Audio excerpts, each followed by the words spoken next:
بسم الله الرحمن الرحيم.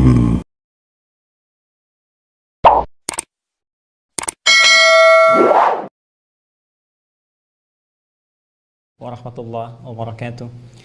Alhamdulillahi rabbil alamin, wassalatu wassalamu ala rasulillahil karim, nabiyyina al-amin, sayyidina Muhammadin wa ala alihi wa sahbihi wa dhurriyyatihi wa ummatihi ila yaumiddin. Wa ba'du. Fa ya ibadallah, usi nafsi wa iyyakum bitaqwallahi faqad fazal muttaqun, fala tamutunna illa wa antum muslimun. Faqala ta'ala, ya ayyuhalladzina amanu taqullaha haqqa tuqatih wala tamutunna illa wa antum muslimun. Saudara-saudariku, berjumpa kembali dalam kajian Aqsa Al-Quran Sunnah Solution yang berusaha membahas kedalaman makna Al-Quran dan petunjuk-petunjuk yang bersumber dari Allah Subhanahu wa taala yang dijelaskan oleh Rasulullah sallallahu alaihi wasallam dan sampai kepada kita oleh para pewaris Nabi, yaitu para ulama-ulama yang kafabel di bidangnya. Alhamdulillah, kita kembali diberi kesempatan oleh Allah untuk melanjutkan kajian kita di malam Jumat ini. Kita bermohon kepada Allah semoga malam ini seluruhnya tanpa kecuali kita semua diberkahi oleh Allah Subhanahu wa taala, dirahmati, dimudahkan segala urusan kita, disembuhkan bagi yang sakit, dan semoga Allah berkenan mengangkat seluruh penyakit, wabah, dan apapun yang tengah kita hadapi, dan mudah-mudahan dengan itu semua kesabaran kita ditingkatkan, pahala kita digandakan, dan rahmat Allah serta ampunannya dilimpahkan kepada kita semua. Baik, seperti biasa kita memulai kajian kita dengan bermohon pada Allah Subhanahu wa taala. Mudah-mudahan siapapun hamba Allah, saudara-saudari kita yang sampai dengan malam hari ini belum bersyahadat, belum berislam, semoga dikuatkan jiwanya oleh Allah, mendapat bimbingan langsung ke kedalaman hatinya untuk mau bersyahadat sebelum ia wafat dan kembali kepada Allah Subhanahu wa taala, jauh ataupun dekat di antara kita. Saudara-saudariku, kita lanjutkan kajian kita. Telah sampai kita di ayat yang keempat, ya, surah Al-Baqarah. Setelah kita tuntaskan pembahasan Al-Fatihah, kemudian dilanjutkan rincian di surah Al-Baqarah ayat pertama, kedua, ketiga, dan kemudian di pertemuan yang lalu, 2 pekan yang lalu, karena pekan yang lalu kita sempat libur dan kita lanjutkan di kajian malam berikutnya dengan tema yang khusus, sampai di ayat yang keempat pada bagian walladzina yu'minuna bima unzila ilaik. Dan di antara instrumen takwa yang menjadikan insan beriman bisa mengupgrade kekuatan takwanya untuk mendapatkan segala fasilitas-fasilitas eksklusif dari Allah Subhanahu wa taala, berupa kemudahan dalam beraktivitas, solusi dalam menghadapi setiap problematika kehidupan, rezeki yang datang tak diduga, kebahagiaan yang sangat didambakan, ilmu pengetahuan yang ingin ditingkatkan, bahkan harapan-harapan untuk menunaikan puncak ibadah yang seluruhnya bersumber dari takwa. Wa may yattaqillaha yaj'al lahu makhraja wa yarzuqhu min haitsu la yahtasib. Siapa yang mampu meningkatkan ketakwaannya kepada Allah, maka Allah berjanji akan meringankan beban hidupnya, mendatangkan solusi dari setiap problem yang ia alami, menghadirkan rizki bahkan dari sisi yang tidak diduga. Demikian pernyataan Allah langsung ditegaskan di Quran surah ke-65 itu, di akhir ayat kedua, di awal ayat ketiga. Demikian juga Allah berfirman, wattaqullaha la'allakum tuflihun.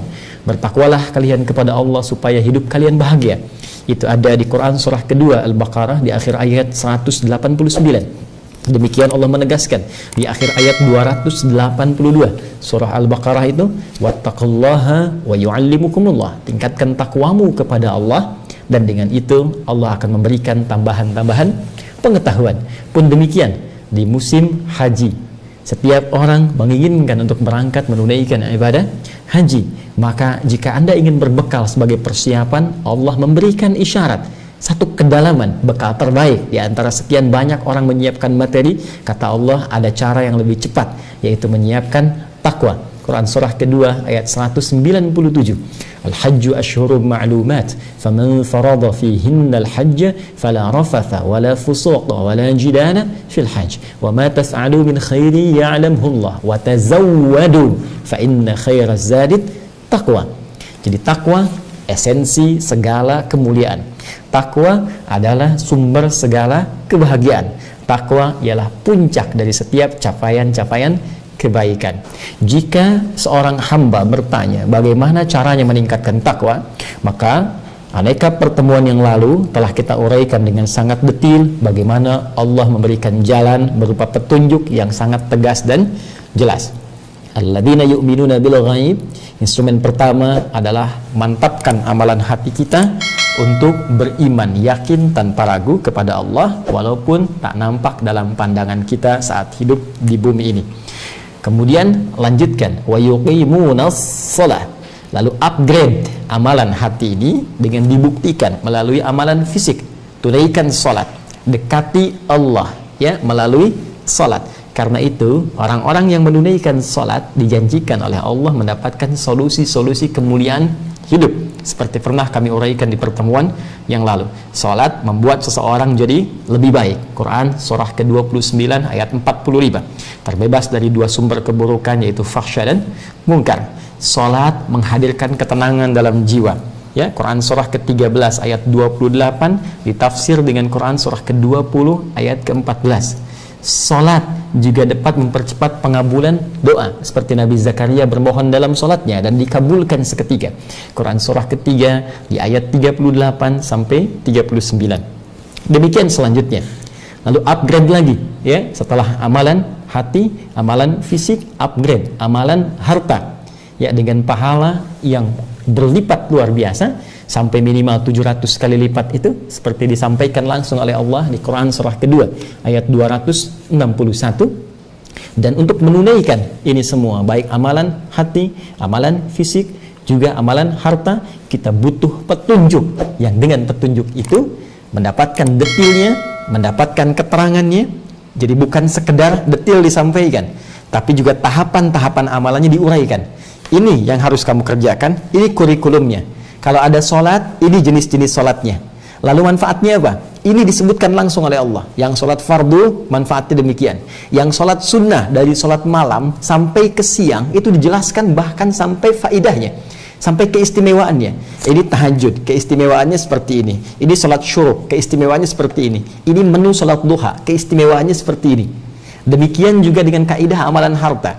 Ada zakat, begini cara mengeluarkannya. Demikian golongan-golongan yang berhak menerimanya. Ini yang kamu dapatkan kalau kamu berzakat. Ini dampaknya kepada jiwamu, ini dampaknya kepada hartamu, ini dampaknya kepada akhiratmu. Demikian diturunkan lagi menu lanjutannya. Ini ada yang sunnah berupa infak. Ini golongan-golongan prioritas kalau kamu ingin berinfak. Demikian cara berinfaknya. Begini ukurannya. Sampai kemudian ada lagi turunan di bawah itu. Ada yang sedekah umum sifatnya. Semua dijelaskan dengan rinci di mana walladzina yu'minuna bima unzila ilaik.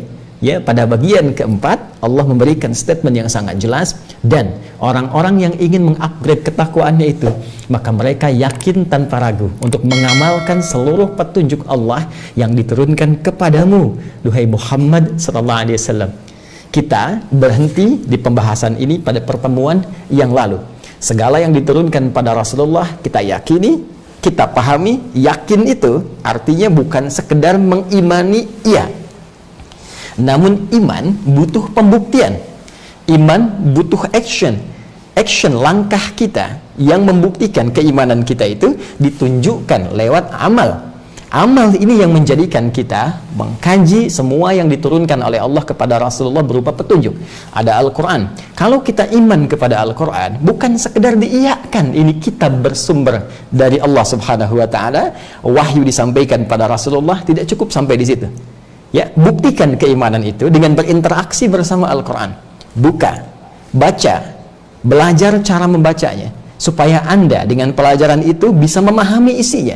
Dan dengan memahami itu, petakan berdasar kebutuhan hidup kita. Karena Quran sifatnya petunjuk. Baik, Anda sebagai anak, keluarkan ayat-ayat tentang anak. Anda sebagai suami, keluarkan ayat-ayat tentang suami. Anda sebagai istri, keluarkan ayat-ayat tentang istri, tentang ayah, tentang ibu, tentang kakek, tentang nenek. Pekerjaan Anda apa? Baik, Anda pengusaha, keluarkan ayat-ayat bisnis dalam Al-Quran. Baik, Anda seorang birokrat, diplomat, keluarkan ayat-ayatnya, bahkan komplit dengan contoh dan kisahnya ada.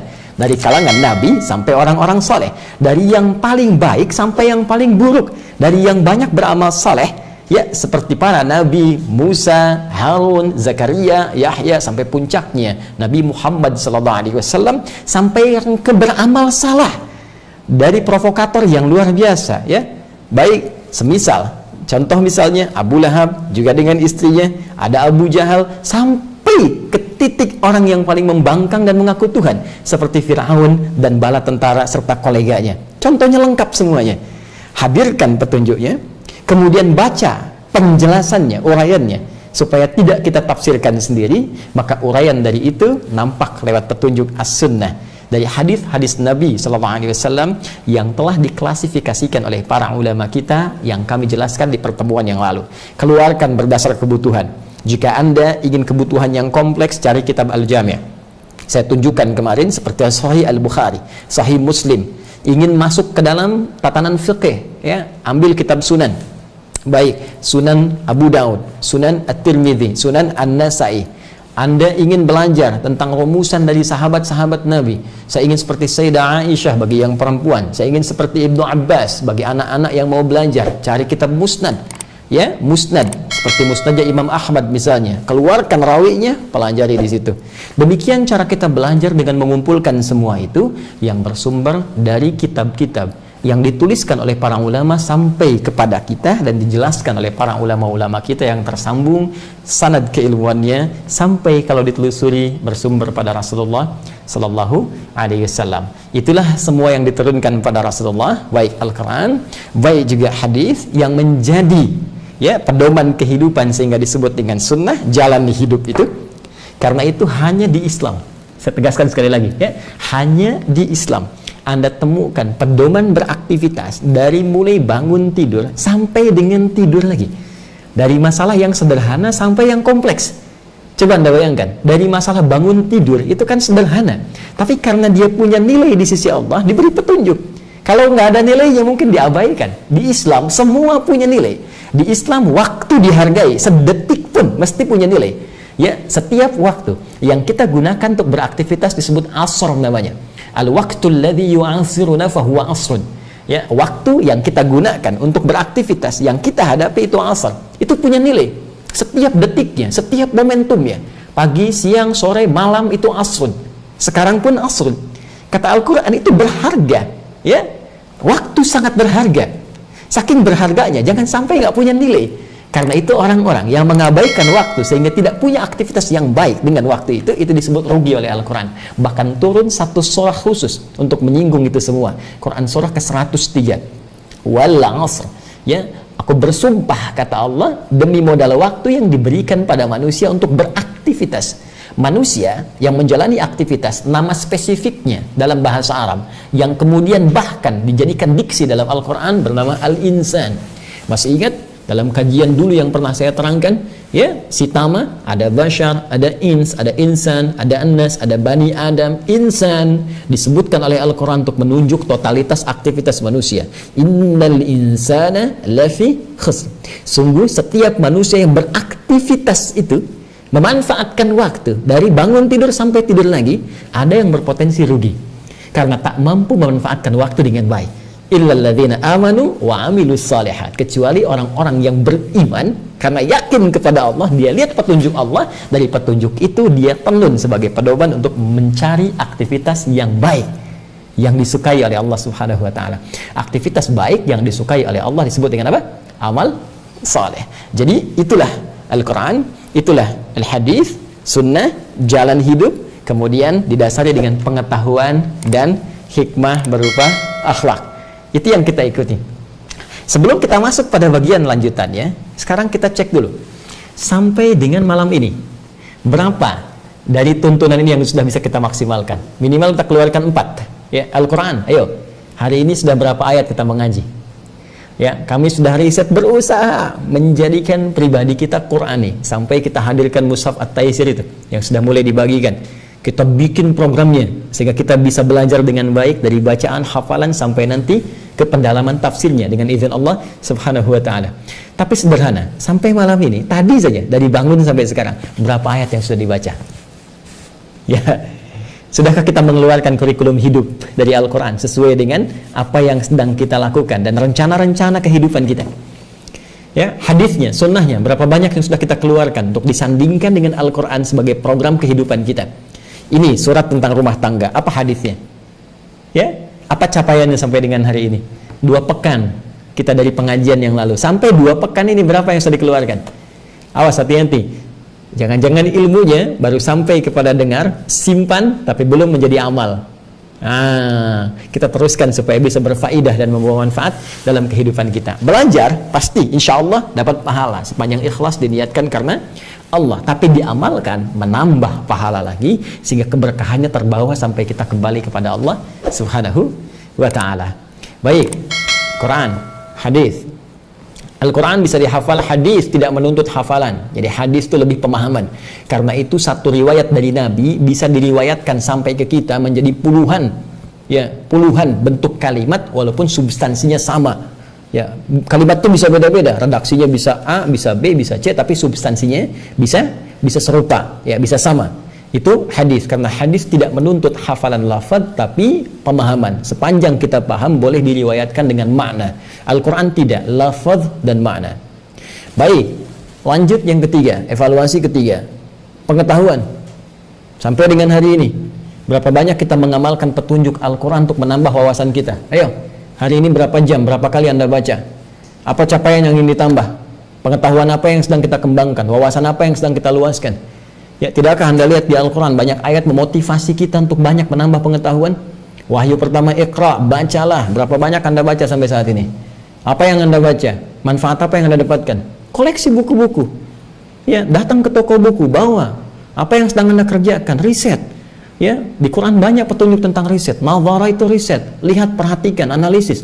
Afala yanzuruna ilal ibili kaifa khuliqat? Ya, wa ilal samai kaifa rufi'at, wa ilal jibali kaifa nusibat, wa ilal ardi kaifa sutihat. Apa Anda nggak pernah riset bagaimana hewan seperti unta diciptakan? Riset. Ya, saya pernah katakan di pertanda kemarin kan? Ya, unta itu luar biasa, baru satu di antara sekian makhluk Allah berupa hewan. Ya, punya selaput di matanya, bisa menembus badai, ya kan? Di Sahara itu, begitu lewat badai santai aja lewat, yang lain mogok semua. Ya, kemudian unta itu bisa punya satu khusus di temboloknya yang bisa menampung air sehingga sebulan bisa tahan nggak minum. Ya, unta depannya itu ada 2 tangan, belakangnya kemudian 2 kaki. Unta hewan yang sangat sensitif, unta sayang kepada anak-anaknya, sehingga walaupun sedang dalam keadaan panas, kalau ingin memberikan susu kepada anaknya, dia akan mengeram dulu di air supaya panas itu menjadi hangat, teduh, dan bisa diminum oleh anaknya dalam keadaan yang nyaman. Coba kita riset, terapkan. Bukankah unta disebut safinatus sakhra, kendaraan padang pasir, kendaraan yang tangguh? Kalau ingin punya kendaraan tangguh, maka coba Anda riset, siapkan mobil-mobil yang tahan badai, kapal-kapal tahan badai, yang kalau lewat itu tidak kemudian memberikan bahaya. Ya, itu cara merisetnya. Ya, unta diberi petunjuk, punya selaput, badai lewat, santai saja. Coba bikin yang seperti itu. Ya, baik di sivil, baik di militer, cari kendaraan taktis yang bisa melewati berbanyak medan dan sebagainya, ambil. Unta bisa punya sesuatu untuk menyimpan air, ya, di dalam temboloknya, sampai-sampai kemudian dia bisa simpan tahan selama sebulan. Bisa nggak Anda simpan itu? Anda bawa, Anda riset, misalnya menjadi tempat penampungan untuk bensin, ada mobil tahan bensin sebulan, ya. Atau bisa menggunakan media yang lain, energi yang lain, pakai cahaya misalnya, atau dicas pakai baterai tahan sebulan, itu kan kita bisa bawa. Ya, jangan fokus ke untanya. Ya, sampai-sampai jadi candaan gitu kan? Tidak. Ya, lihat bagaimana kita bisa mengambil ibrah. Ya, ibrah, pelajaran-pelajaran di balik isyarat-isyarat yang bisa ditangkap. Itu baru satu. Di Quran ada tentang astronomi, ada tentang macam-macam riset. Karena itu Islam itu sangat mensupport pada pengembangan wawasan dan pengetahuan. Kalau berislam benar, pasti pintar-pintar itu. Ya, kalau nggak percaya silakan Anda cek di masa keemasan dulu. Sejak risalah Islam dibawa, Nabi Muhammad SAW mengajarkannya sesuai petunjuk Allah. Perhatikan, bukankah mengangkat masyarakat dari kegelapan, dari kehilangan peradaban, dari tanpa titik nadir keburukan, tanpa pengetahuan, tiba-tiba terangkat menjadi mercusuar dalam segala bidang kebaikan, akhlak, adab, pengetahuan, sehingga disebut peradaban. Ya, Islam punya peradaban, dibawa ke Spanyol, peradaban Spanyol, dibawa ke Persia, peradaban Islam di Baghdad, di Irak, itu luar biasa. Dan semua pintar-pintar. Silahkan cek. Yang menemukan jam pasir, yang menemukan aljabar, kan? Ya, yang membuat satu modifikasi sayap pesawat terbang dan sebagainya. Itu banyak orang Islam. Jadi berislam bukan sekedar bicara bagaimana benarnya ibadah. Berislam berbicara tentang dalamnya pengetahuan dan luasnya wawasan yang kita miliki. Ayo, jadi kalau ada orang Islam sekarang belum pintar, artinya ada yang belum sempurna dalam keislamannya, dalam tanda petik, ya. Artinya boleh jadi ada yang berusaha kemudian menjadikan berislam itu parsial saja. Udah Islam di masjid aja, ya. Islam sholat saja. Tidak begitu, kawan. Ya, cara memahami Islam itu komprehensif, kafah. Ya ayyuhalladzina amanu, hai semua orang yang beriman, kata Allah, yang sudah masuk Islam. Kalau sudah amanu, sudah masuk Islam.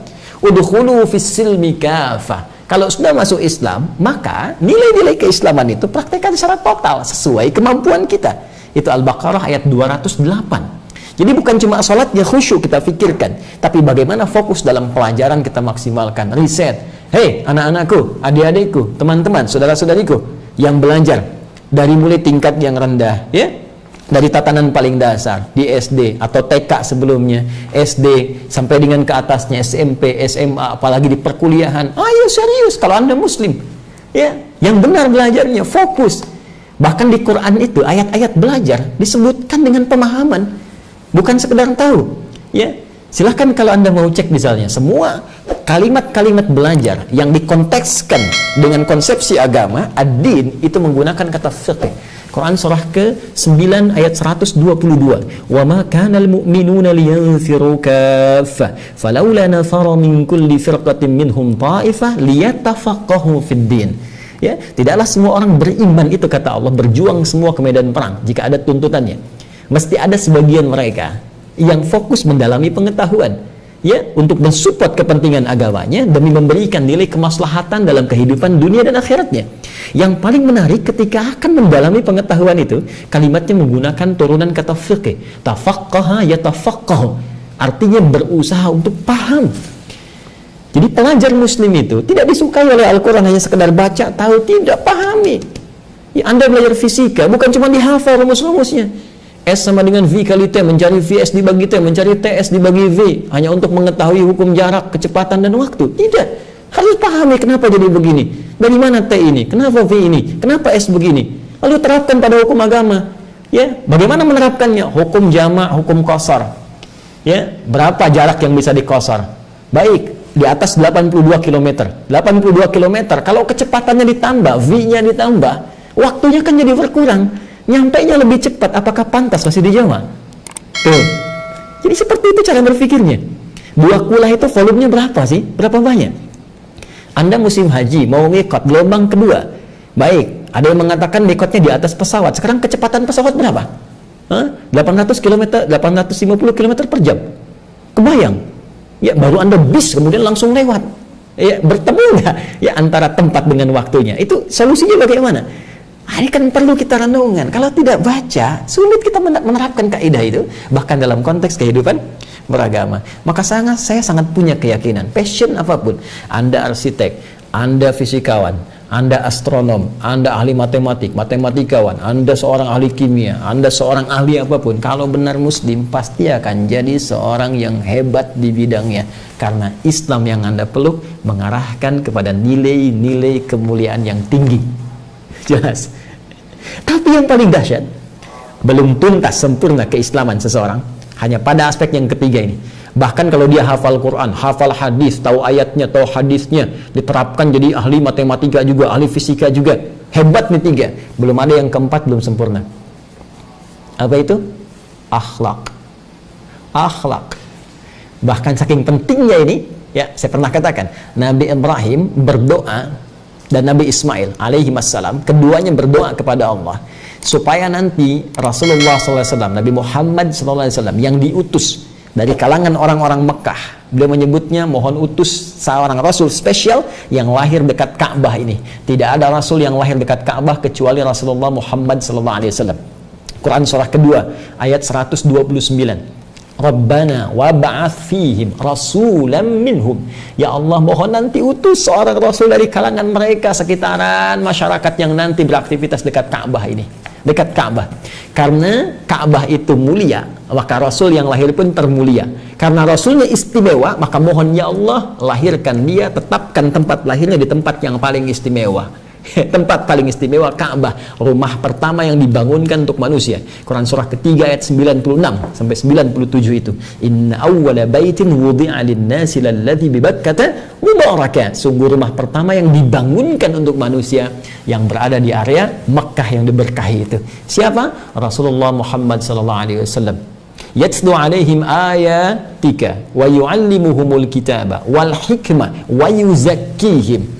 Yang nanti ya Allah mohon berikan misi kepadanya menyampaikan ayat-ayatmu, wahyu darimu, mengajarkan itu lewat petunjuk-petunjuknya yang engkau tunjukkan kepadanya, kitab, sunnah. Kemudian wal hikmah, hikmahnya tadi diantaranya pengetahuan, wa yuzakkihim, tuh ya, tazkiyatun nafas yang mengarah kepada akhlak. Bayangkan Nabi Ibrahim, Nabi Ismail menempatkan akhlak di urutan keempat, ya. Tapi apa jawab Allah? Ya, ketika mereka menutup innaka antal azizul hakim, sungguh engkau yang maha agung, yang maha bijak dalam menetapkan itu semua, dijawab nanti di Al-Baqarah ayat 151. Yuzakkihim ditempatkan urutan 4 dalam doa Nabi Ismail, doa Nabi Ibrahim alaihi wassalam, tapi oleh Allah kemudian ditempatkan pada urutan kedua setelah Al-Quran, setelah ayat, setelah wahyu. Di ayat 151 Al-Baqarah Allah menjawab, kama arsalna fikum rasulan minkum yatslu alaikum ayatina wa yuzakkikum wa yuallimukumul kitaba wal hikmah wa yuallimukum ma lam takunu ta'lamun. Itu keistimewaan Nabi Muhammad sallallahu alaihi wasallam. Diminta 4 dijawab 5. Jadi Nabi Muhammad itu sangat spesial. Diminta 4, Nabi Ibrahim, Nabi Ismail minta 4, kan? Ayat, kitab, ya. Rabbana wab'ats fihim rasulan minhum yatlu 'alaihim ayatika, ayat, wa yu'allimuhumul kitab, hadis, ya, wal hikmah, hikmah, wa yuzakkihim, 4. Innaka antal azizul hakim. Dijawab 5. Kama arsalna fikum rasulan minkum yatlu 'alaikum ayatina, ayat, wa yuzakkikum, tazkiyatun nafas, akhlak, wa yu'allimukumul kitab, sunnah, wal hikmah, wa yu'allimukum ma lam takunu ta'lamun, dan mengajarkan apa yang belum kalian ketahui. 5 spesial. Nanti kalau sudah masuk kepada ayat yang lain, saya jelaskan lagi keutamaan Nabi Muhammad dibanding Nabi Musa apa, Nabi Isa apa, itu spesial, langsung bahkan sebagian secara tepat, bahkan tidak tersirat lagi, tersurat disebutkan jelas keutamaannya. Ditempatkan nomor 2, ya, wa yuzakkikum, ya, dan Nabi diutus diberikan misi untuk bisa membimbing umatnya, membimbing manusia untuk bisa membersihkan jiwanya. Kalau jiwa bersih, baik, maka yang keluar dari seluruh anggota tubuh kita adalah nilai kebaikan.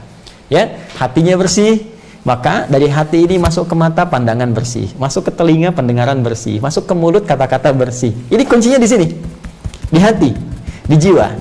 Ya, itu seperti teko. Jadi kalau isinya susu, keluar susu di mulutnya.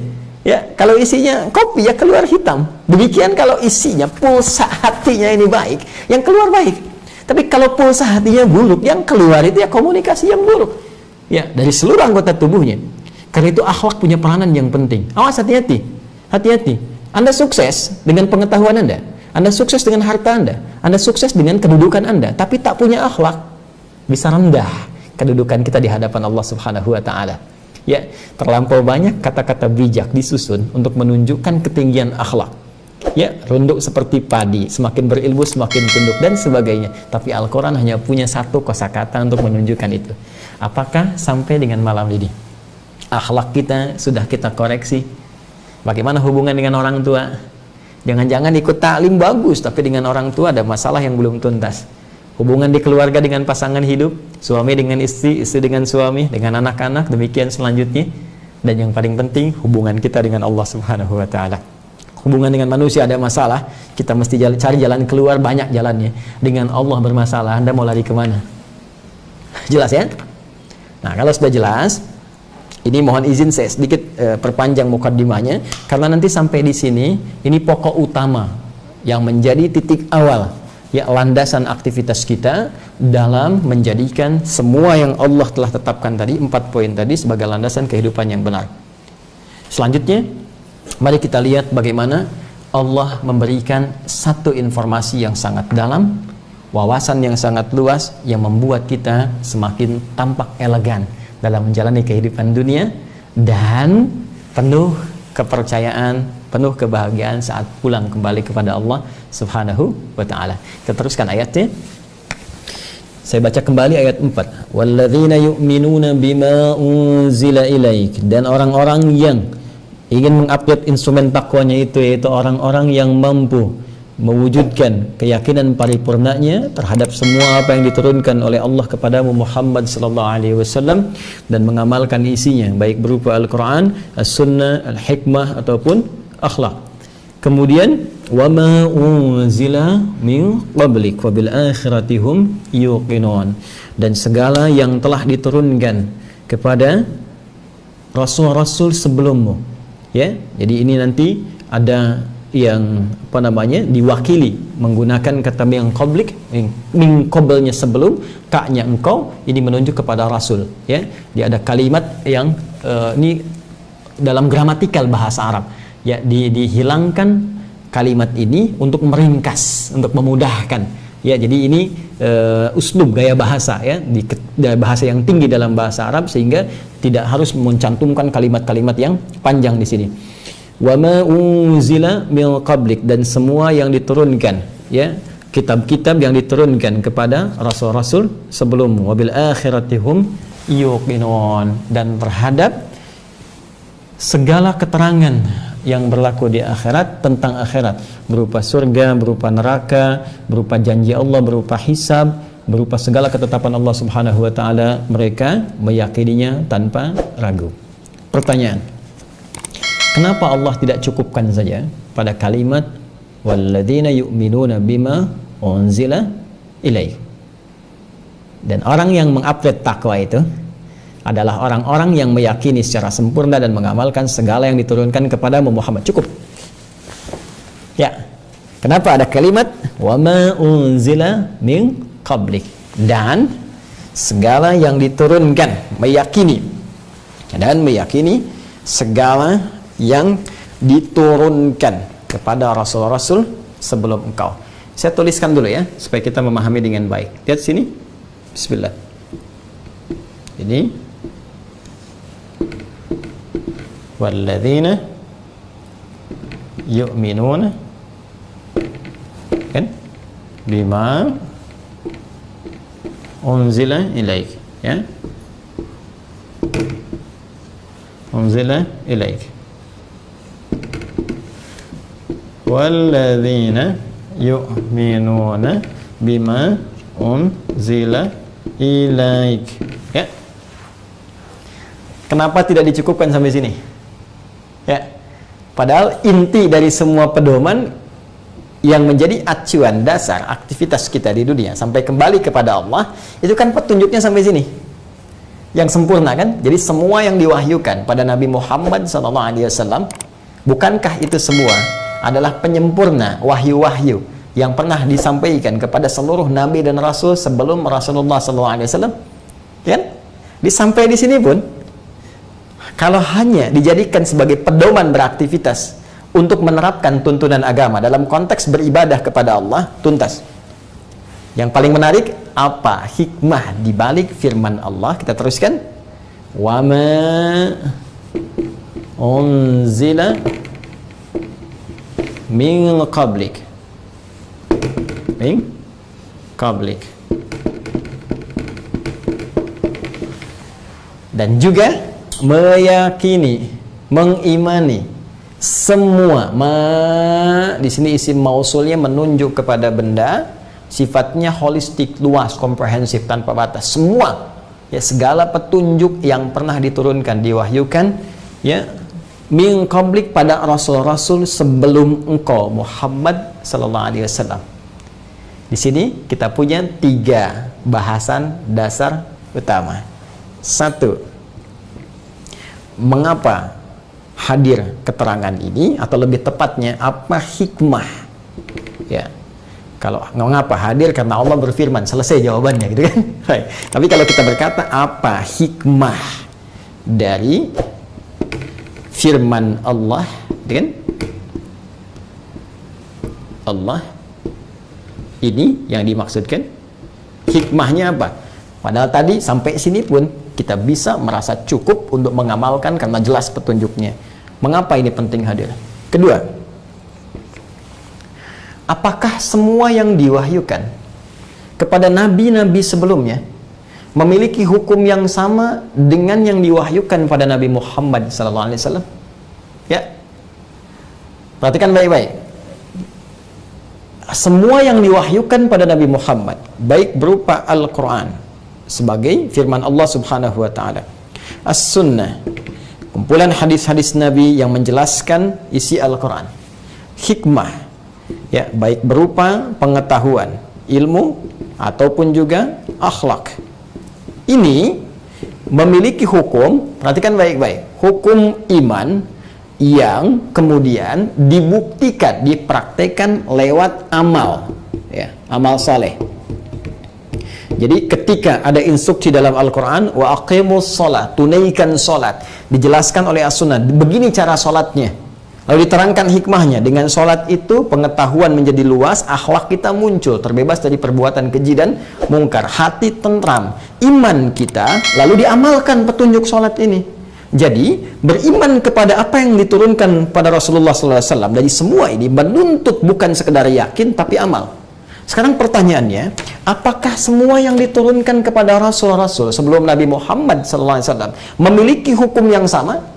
Artinya, apakah kita juga diminta iman, ya, kepada kitab-kitab yang diturunkan, petunjuk-petunjuk yang diturunkan kepada nabi-nabi sebelum Nabi Muhammad SAW, Nabi Ibrahim alaihissalam. Kita ambil contoh yang paling populer, Nabi Musa alaihissalam, Nabi Isa alaihissalam. Misal, ini yang paling populer. Nanti di sela-selanya ada Nabi Daud misalnya, kan? Kita taruh di sini misal. Ya, lihat sini, fokus baik-baik, teman-teman sekalian. Ibrahim alaihissalam menerima kitab berupa lembaran-lembaran, ya, petunjuk-petunjuk dari Allah. Di Al-Quran diabadikan bahkan di surah ke-87, ya, Al-A'la ayat 19, penutup ayatnya Suhufi Ibrahim wa Musa. Ada suhuf Ibrahim. Jadi Ibrahim alaihissalam menerima petunjuk berupa suhuf, ya.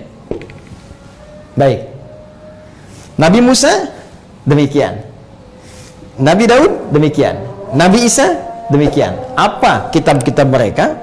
Kemudian apakah hukumnya sama persis dengan ini, iman dan mengamalkan isinya, atau ada hal lain yang perlu kita uraikan? Kita akan lanjutkan setelah menunaikan sholat Isya berjamaah. Tiba adzan Isya, kita jawab, kita sholat, kita berdoa, kita lanjutkan bahasan kita. Allahu Akbar, Allahu Akbar. Subhanakallahumma bihamdika asyhadu an la ilaha illa anta astaghfiruka wa atubu ilaik. Assalamualaikum warahmatullahi wabarakatuh. Bismillahirrahmanirrahim. Assalamualaikum warahmatullahi wabarakatuh. Alhamdulillah wassalatu wassalamu ala Rasulillah wa ala alihi wa sahbihi wa man wala wa ba'du. Saudara-saudariku, kita telah menunaikan salat Isya berjamaah waktu Indonesia bagian barat. Semoga Allah Subhanahu wa taala berkenan menerima salat yang telah kita tunaikan, tentunya beserta amalan-amalan sunnah yang mengiringinya. Demikian kita juga berdoa kepada Allah dan meminta kepada rekan-rekan yang di wilayahnya belum masuk waktu Isya dan saat ini tersambung bersama kami, karena boleh jadi bukan hanya yang di Indonesia tapi juga ada yang di luar negeri yang tersambung pada acara kita saat ini. Semoga diberikan kemudahan untuk menunaikan sholat Isya berjamaah dan ditunaikan dengan penuh kesungguhan dan kekhusyuan. Baik, kita lanjutkan bahasan kita. Telah kita uraikan dalam penjelasan firman Allah Subhanahu wa taala. Setelah Allah berfirman, "Walladzina yu'minuna bima unzila ilaik." Dan orang-orang yang mau mengupgrade instrumen takwanya, ya, tidak hanya pada amalan hatinya, namun juga diwujudkan dengan amalan fisiknya, ditopang dengan amalan hartanya. Lantas mereka kemudian menjadikan seluruh pedoman hidupnya mengacu pada semua petunjuk yang Allah turunkan kepada Rasulullah Muhammad SAW, baik berupa Al-Quran, hadis-hadis beliau yang menjadi pegangan hidup kita dan jadi tuntunan yang diikuti berupa sunnah, juga hikmah yang berdasar pada pengetahuan dan akhlak. Setelah itu Allah Subhanahu wa taala menginformasikan kepada kita semua tentang satu hal yang tidak kalah penting untuk disikapi dalam konteks menunaikan takwa ini akan ada turunan-turunan yang harus kita sikapi dan kita hadapi. Apa itu? Allah kemudian meneruskan firman-Nya, wa ma unzila min qabli, dan seluruh kitab-kitab, pedoman-pedoman, petunjuk-petunjuk yang seluruhnya diturunkan kepada rasul-rasul sebelum engkau, duhai Muhammad sallallahu alaihi wasallam. Telah kita uraikan tadi ada 3 persoalan, ya 2 sudah kita bentangkan, tinggal 1 kemudian kita sempurnakan. Pertama tentang hikmah dari firman Allah Subhanahu wa taala dari ayat ini, wa ma unzila min qablik. Apa hikmahnya kalimat ini muncul setelah lengkap pedoman diuraikan kepada kita untuk mengikuti seluruh tuntunan yang diberikan kepada Rasulullah Muhammad sallallahu alaihi wasallam. Kemudian, apakah hukum mengimani dan mengamalkan Al-Quran, Sunnah, hikmah, akhlak, semua yang dituntunkan oleh Rasulullah itu memiliki hukum yang sama berupa iman dan amal terhadap seluruh tuntunan itu bagi seluruh kitab-kitab yang diturunkan kepada Rasul-Rasul sebelum Nabi Muhammad sallallahu alaihi wasallam. Tadi kita berhenti dengan mencontohkan ya Rasul-Rasul dan kitab-kitab dimaksud seperti Nabi Ibrahim, Abul Anbiya, bapak para nabi, ya, kakek moyang para nabi, kakek moyang manusia, Nabi Adam alaihi salam.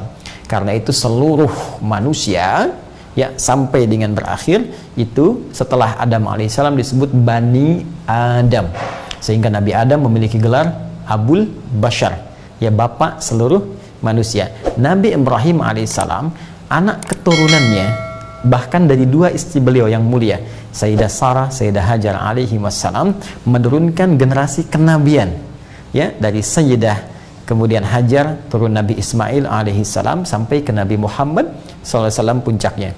Dari Sayyidah Sarah alaihi salam turun kemudian Nabi Ishaq ya alaihi salam, kemudian Yaqub, Yusuf, sampai nanti puncaknya ke Nabi Isa alaihi salam. Karena keturunan beliau ini banyak yang menjadi nabi dan rasul, maka beliau disebut Abul Anbiya. Oke? Ini nanti menarik, di dalam Al-Qur'an diberikan kemudian pilihan yang sangat istimewa sebagai apresiasi baik kepada Adam alaihissalam yang menurunkan manusia-manusia dan banyak yang istimewa ya, pun demikian Nabi Ibrahim alaihissalam yang menurunkan keturunan-keturunan istimewa. Nanti dikumpulkan di surah Ali Imran, surah ketiga ayat 33, paling kiri agak sedikit ke atas di mushaf standar, ketika Allah berfirman, innallaha astafa Adam, ya, tunggal, sungguh Allah telah memilih Nabi Adam alaihissalam sebagai manusia yang istimewa, Abul Bashar, wa Nuha, dan Nabi Nuh, rasul pertama ya. Tapi ketika masuk Nabi Ibrahim, wa ala Ibrahim, dan keluarga besar Ibrahim alaihissalam. Jadi yang pertama Nabi Adam tunggal sebagai nabi, bukan rasul karena belum ada umat pada saat itu. Nuh alaihissalam tunggal, rasul. Kenapa tunggal? Karena keluarga besar Nabi Nuh alaihissalam itu punya persoalan tersendiri, istrinya bermasalah, di antara putranya bermasalah, sehingga Nabi Nuh hanya tunggal disebutkan. Nabi Ibrahim dengan keluarga, karena tadi keturunannya sebagian besar menjadi nabi, Abul Anbiya, maka Allah mengatakan wa ala Ibrahim. Dan selain itu ada yang bukan nabi, bukan rasul, tapi berhasil membimbing keluarga besarnya sehingga punya keistimewaan di sisi Allah. Bahkan di antara keturunannya ada yang menjadi nabi dan rasul, yaitu keluarga besar Imran. Imran menikah dengan Hannah, melahirkan Maryam, kemudian melahirkan Isa alaihissalam dari rahim Maryam alaihissalam. Dan disebutlah kemudian wa ala Imrana alal alawin. Mereka contoh teladan bagi kita bagaimana menata keluarga sehingga menjadi manusia istimewa di hadapan Allah. Nanti puncak petunjuknya ada di keturunan Nabi Ibrahim dari jalur Nabi Ismail, yaitu Nabi Muhammad sallallahu alaihi wasallam. Baik, kembali ke sini.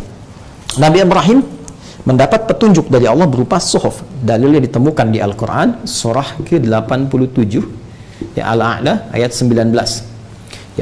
Suhufi Ibrahim wa Musa. Ya, kemudian kami berikan kepada Nabi Ibrahim alaihissalam suhuf berupa lembaran-lembaran yang di situ berisi petunjuk-petunjuk kenabian, kerasulan untuk bimbingan kepada umat beliau. Ya. Kemudian Nabi Musa alaihissalam.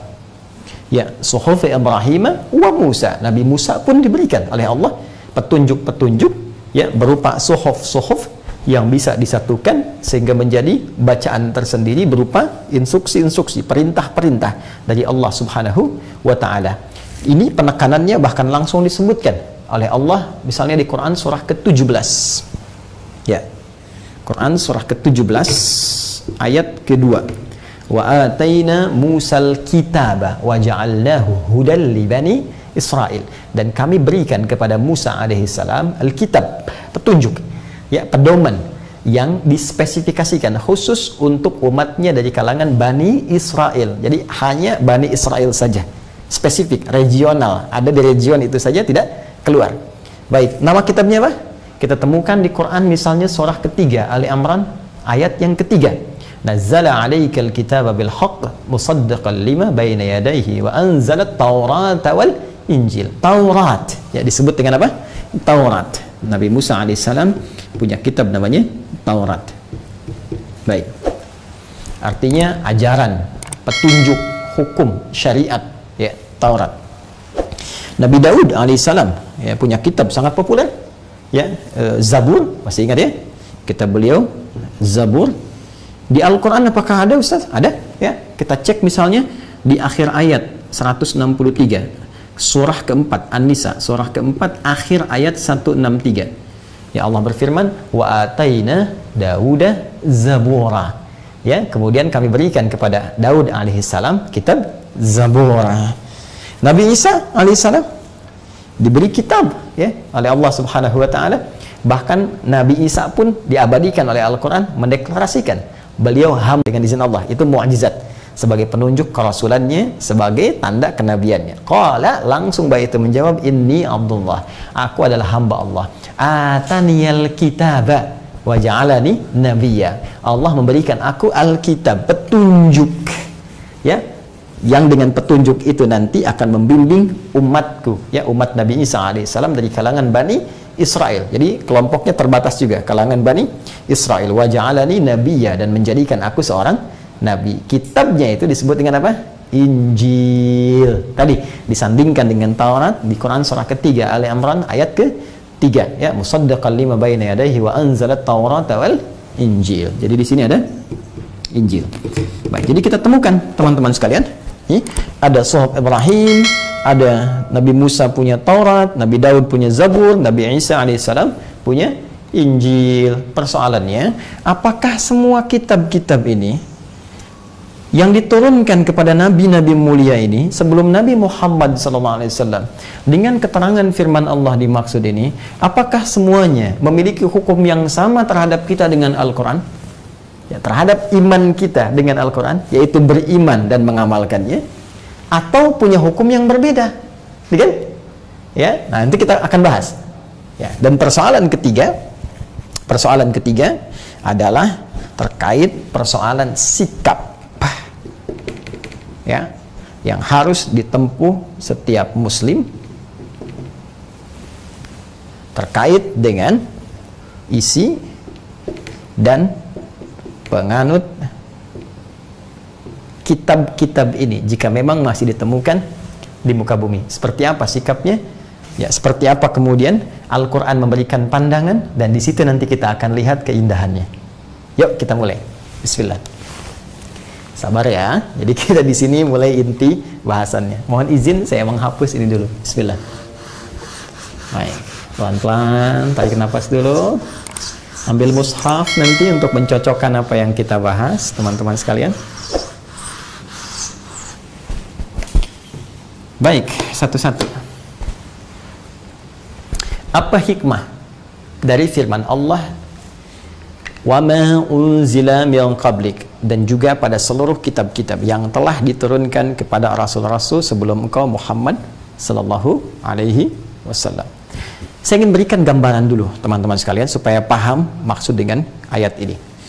Nabi Muhammad sallallahu alaihi wasallam ketika ditetapkan oleh Allah menjadi nabi dan rasul, lalu diberikan bimbingan oleh Allah berupa wahyu, petunjuk, dan kemampuan untuk menerangkan lewat hadis, sunnah, juga tambahan pengetahuan baik hikmah ya yang berupa wawasan yang luas, pengetahuan dari Allah, juga akhlak, untuk digunakan seluruh petunjuk itu berdakwah pada dua objek utama. Fokus baik-baik. Golongan pertama adalah golongan yang dikategorikan oleh Al-Quran sebagai golongan penganut kepercayaan, keyakinan yang tidak bersumber dari petunjuk-petunjuk langit. Langit bahasa Arabnya sama. Segala yang terkait dengan langit disebut samawi. Ya, samawi, samawiyun, yang terkait dengan langit. Kepercayaan, keyakinan ya disebut dengan agama oleh kita. Sehingga ada istilah agama samawi. Lawan dari samawi itu araldi, agama yang dibuat-buat di bumi, keyakinan-keyakinan. Ya, rumusan-rumusan keyakinan, rumusan-rumusan yang ditaati, tapi bukan bersumber dari petunjuk langit, yang tidak diturunkan lewat petunjuk para nabi dan rasul. Jadi nggak ada nabinya, nggak ada rasulnya, dibikin-bikin jadi keyakinan, diikuti, diyakini, dan menjadi sikap dalam kehidupannya. Itu agama arbi. Jadi ada objek kepercayaan ini, ada objek keyakinan yang bukan samawi. Saya tuliskan sifatnya ardi. Ya. Animisme, dinamisme, politeisme, ya, ateisme dan sebagainya, ini masuk pada kategori ini. Ya. Jelas.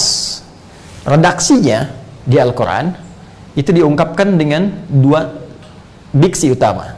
Jadi ada diksi menggunakan kata musyrik, ya, ada diksi menggunakan kata kafir pada bentuk terhalangnya. Nanti saya terangkan kalimat-kalimat ini sehingga betul-betul dipahami dengan baik. Jadi ada segelintir yang tidak memahami diksi ini sehingga kemudian salah mengambil sikap seakan-akan sikap ini adalah sikap-sikap yang kasar, sehingga menuduh di Al-Quran ada bahasa-bahasa yang kasar. Padahal kalau kita kembali kepada makna Al-Quran dengan ilmunya, kita temukan betapa lembutnya Al-Quran menerangkan kepada kita semua dan sangat rasional apa yang diterangkan itu. Ya, ada redaksi nanti musyrik, ya, ada redaksi kafir atau kufar. Ya, kufar saya ambil jamaknya saja. Ya, ya nanti ada kafir, ada kafar, ada kufar. Baik. Fokus baik-baik, karena itu kita dengar istilah di Mekah itu. Dulu berkumpul ada orang musyrik Mekah, ada orang kufar Mekah. Yang dimaksud di sini objek pertamanya adalah golongan yang percaya. Ini kepercayaan golongan pertama, ya. Golongan pertama yang bukan mengimani aspek-aspek keyakinan yang berasal dari sumber samawi dengan diutusnya para nabi, para rasul dengan membawa petunjuk-petunjuk yang dimaksudkan. Ini bagian pertama. Maka objek pertama ini juga menjadi objek dakwah pertama Rasulullah Sallallahu Alaihi Wasallam langsung, ya, bahkan di tempat kelahiran beliau, di sekitaran beliau. Itu yang seringkali diungkap oleh Al-Quran, bagaimana sikap-sikapnya Abu Lahab, bagaimana sikap-sikapnya Abu Jahal. Demikian orang-orang musyrik dan kufar dari lingkungan masyarakat Quraisy khususnya pada saat itu dan sekitaran-sekitaran kabilah lainnya. Ini kelompok pertama. Kelompok yang kedua, ini umumnya didapatkan di Madinah secara umum, ya, terutama saat Nabi Sallallahu Alaihi Wasallam hijrah dari Makkah ke Yathrib. Ya, ini tantangan pertama dihadapi 13 tahun selama di Makkah. Kemudian ketika hijrah ke Yathrib yang kelak menjadi Al-Madinah Al-Munawwarah, ada objek yang kedua, ya, dari kepercayaan, dari keyakinan, dari ad-din atau agama yang mereka duga sebagai ad-din, ya, agama yang dinisbatkan sumbernya dibawa oleh rasul-rasul, dibawa oleh nabi-nabi, dan tidak tanggung-tanggung. Nabi-nabi yang disebutkan sangat familiar dari nabi-nabi yang disebutkan Al-Quran. Jadikan referensi sebagai keislaman yang benar, keyakinan yang benar, membawa din yang benar. Disebutkan bersumber dari Nabi Musa alaihissalam, Nabi Isa alaihissalam, Nabi Ibrahim alaihissalam. Bukankah mereka rasul-rasul yang diutus oleh Allah Subhanahu wa Ta'ala dengan membawa pesan-pesan langit, pesan-pesan Rabbani, sehingga dinisbatkanlah kemudian ini dengan nama agama samawi. Ya. Perhatikan, Untuk yang kedua ini, fokus baik-baik. Al-Quran bahkan memberikan panggilan spesifik pada saat itu dengan redaksi ahlul kitab. Ya ahlul kitab, ya ahlul kitab. Tenang, pelan-pelan. Ahlul kitab. Fokus. Baik, lihat baik-baik. Ada satu hal yang sangat indah sekali. Ya, ketika Nabi Muhammad SAW hijrah ke Yathrib, kelak menjadi Al-Madinah Al-Munawwarah, di situ kan sudah ada Yahudi, di situ sudah ada Nasrani, ya, ada Yahudi, ada Nasrani. Dua aspek besar ini, dua objek dakwah besar ini masuk pada lingkaran yang kedua ini, Samawi. Ya, karena menisbatkan ajaran mereka kepada Nabi Musa alaihissalam, kepada Nabi Isa alaihissalam, yang juga bahkan disebutkan sumbernya kepada Nabi Ibrahim alaihissalam. Ya, dan mereka bukankah mendapatkan kitab dari Allah Subhanahu wa taala? Mendapatkan petunjuk dari Allah Subhanahu wa taala. Karena itulah satu hal yang sangat luar biasa.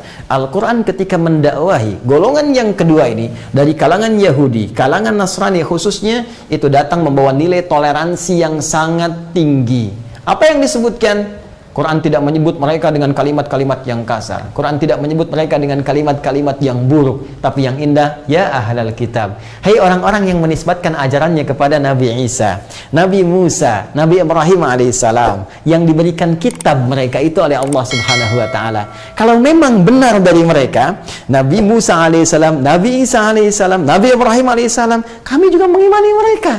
Karena mereka keturunan awal dari Nabi Muhammad SAW. Jadi datang membawa nilai-nilai toleransi dalam berinteraksi, membawa nilai-nilai pluralitas, bukan pluralisme.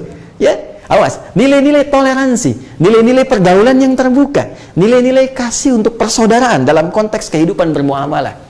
Karena itu, tak pernah Anda dapati Nabi datang SAW ke kota Yathrib, kelak jadi Al-Madinah Al-Munawwarah, tiba-tiba langsung ngajak musuhan sama Yahudi, tidak.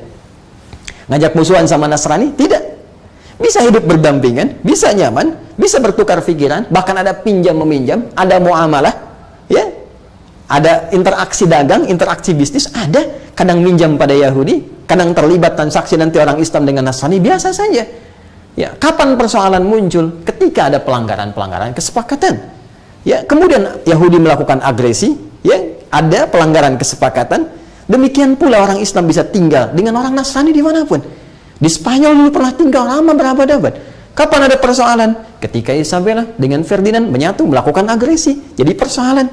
Jadi sesungguhnya apa yang ingin ditampilkan oleh Islam adalah sangat indah, sangat luar biasa. Even itu di Indonesia. Jikalau Anda bertetangga dengan orang Kristen, Anda bertetangga dengan Nasrani, bertetangga dengan Yahudi, bahkan bertetangga dengan Hindu, bertetangga dengan Buddha, itu biasa saja. Kita bisa saling bersaudara dalam nilai-nilai kemanusiaan, ya, bisa berbisnis seperti Nabi dulu berbisnis, berniaga, ya, nggak ada masalah di sini. Ya, Anda pakai Facebook, Anda sekarang gunakan Instagram, gunakan YouTube, itu yang kelola siapa? Ya kan? Jadi kalau dalam konteks bermuamalah, silahkan. Tapi yang paling indah, perhatikan baik-baik. Ketika Allah Subhanahu wa taala menjelaskan kalimat wa ma unzila min qabli, dan kalian mengimani, meyakini semua yang diturunkan kepada nabi-nabi sebelum Muhammad SAW, maka Al-Quran pertama ingin membangun jembatan toleransi dan pembuka awal penyadaran.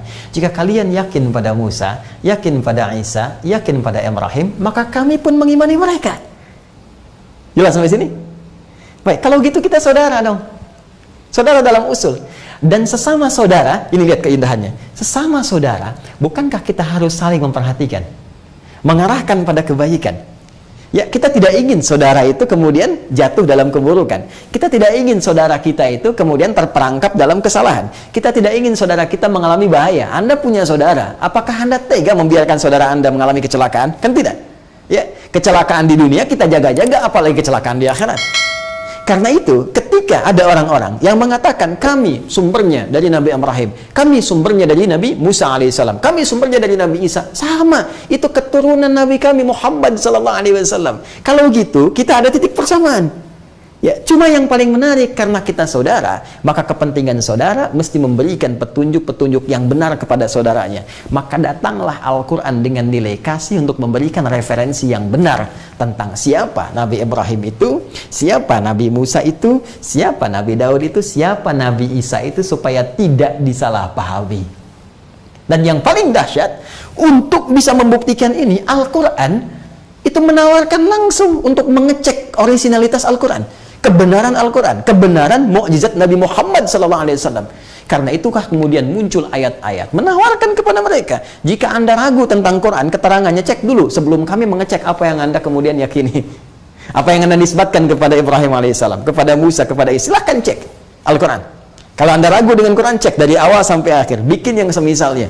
Ya, silahkan Anda urutkan. Bahkan tercatat banyak pada saat itu orang-orang Yahudi menguji kenabian Nabi Muhammad SAW. Ya, teman-teman, ini malam Jumat, besok Jumat, bukankah sudah ada sunnah baca surat Al-Kahf? Di dalam surat Al-Kahf bukankah ada kisah tentang Dzulkarnain? Itu kan pertanyaan orang Yahudi. Ya. Jika engkau memang Nabi, engkau memang Rasul, coba sebutkan pada kami kisah tentang Dzulkarnain. Turun ayat itu untuk menunjukkan kebenaran risalah Nabi Muhammad. Jadi diuji. Ya, ujian dengan berita masa lalu diuji, ya kan? Ujian dengan kebenaran bukti kenabiannya diuji, sehingga banyak orang Nasrani kemudian pemuka-pemukanya menguji Nabi, apakah benar ini Nabi?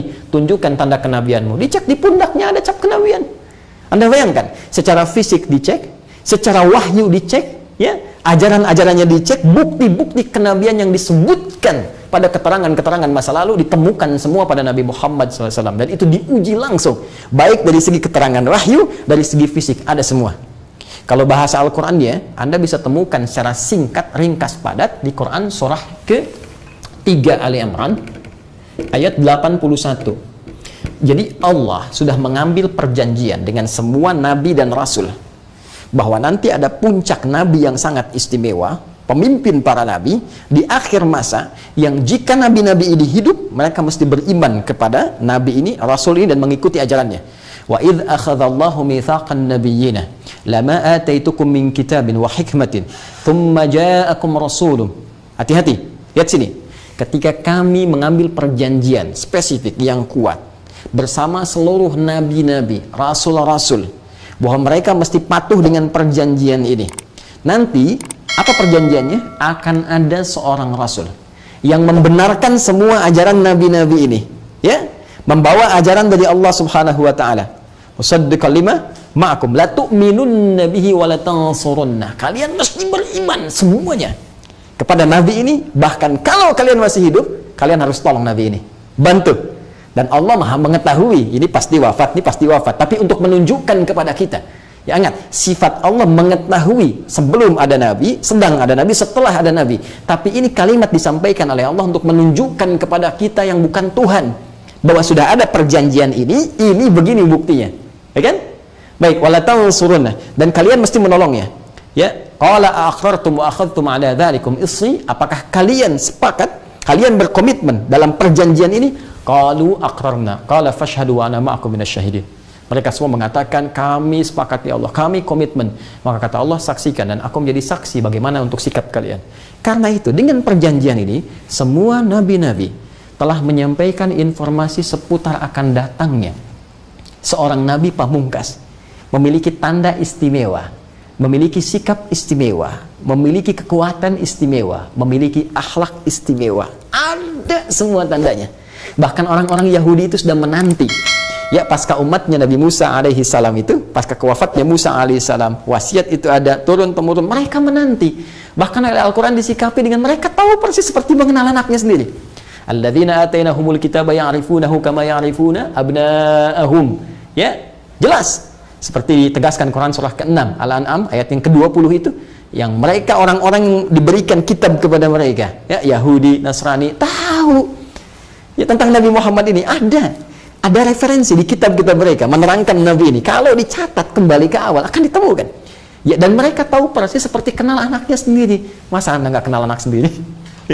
Itu statement Al-Quran. Jadi, dan untuk membuktikan itu diabadikan. Bukti fisiknya apa? Sejarahnya apa? Banyak orang Yahudi, orang Nasrani menguji keterangan ini secara langsung pada Nabi Muhammad SAW. Tadi Ya, turun ayat tentang Dzulkarnain, turun ayat tentang ini, ayat tentang itu. Yang rata-rata itu ujian pertanyaan dari kalangan Yahudi untuk memastikan kebenaran Muhammad SAW sebagai Nabi dan Rasul. Demikian pula dengan Nasrani yang menguji bahkan secara fisik kenabian Muhammad SAW.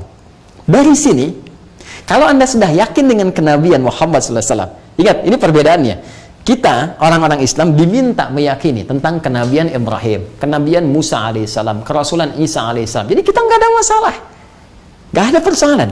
Dan secara indah menyampaikan, Anda saudara kalau begitu.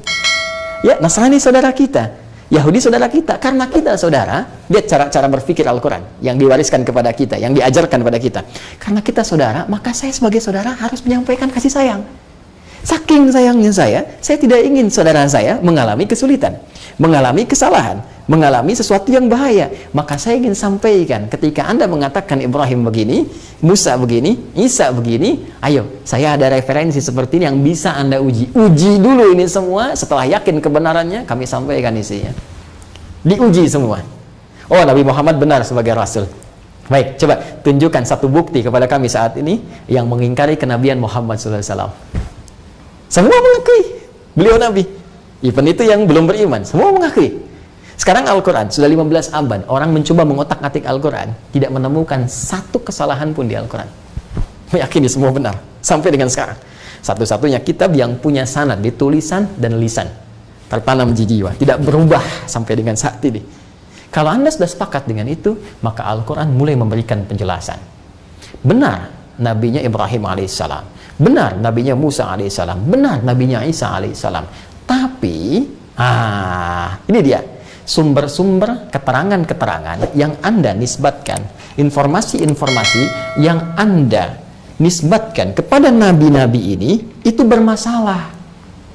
Ada yang tidak tepat, ada yang tidak sama, ya, ada yang tidak orisinil. Bahkan untuk itu pun Anda beda pendapat sendiri, ya, terkait dengan begini, sama-sama keturunan, sama-sama Bani Israel, tapi antara, ya, umatnya Nabi Musa, Yahudi, dengan umatnya Nabi Isa bisa beda pendapat. Coba, itu diabadikan di Quran surah kedua ayat 113. Wa qalatil yahudu laisatin nasara ala syai' wa qalatin nasara laisatil yahudu ala syai' wa hum yasunal kitab. Yang Yahudi menyoal Nasrani, yang Nasrani menyoal Yahudi dalam konteks kitab mereka, gitu kan? Dalam konteks keyakinan mereka, padahal satu generasi itu. Ya, ada sesuatu berarti. Maka Al-Quran datang untuk memberikan informasi. Bahkan ini terbuka untuk Anda teliti. Silahkan.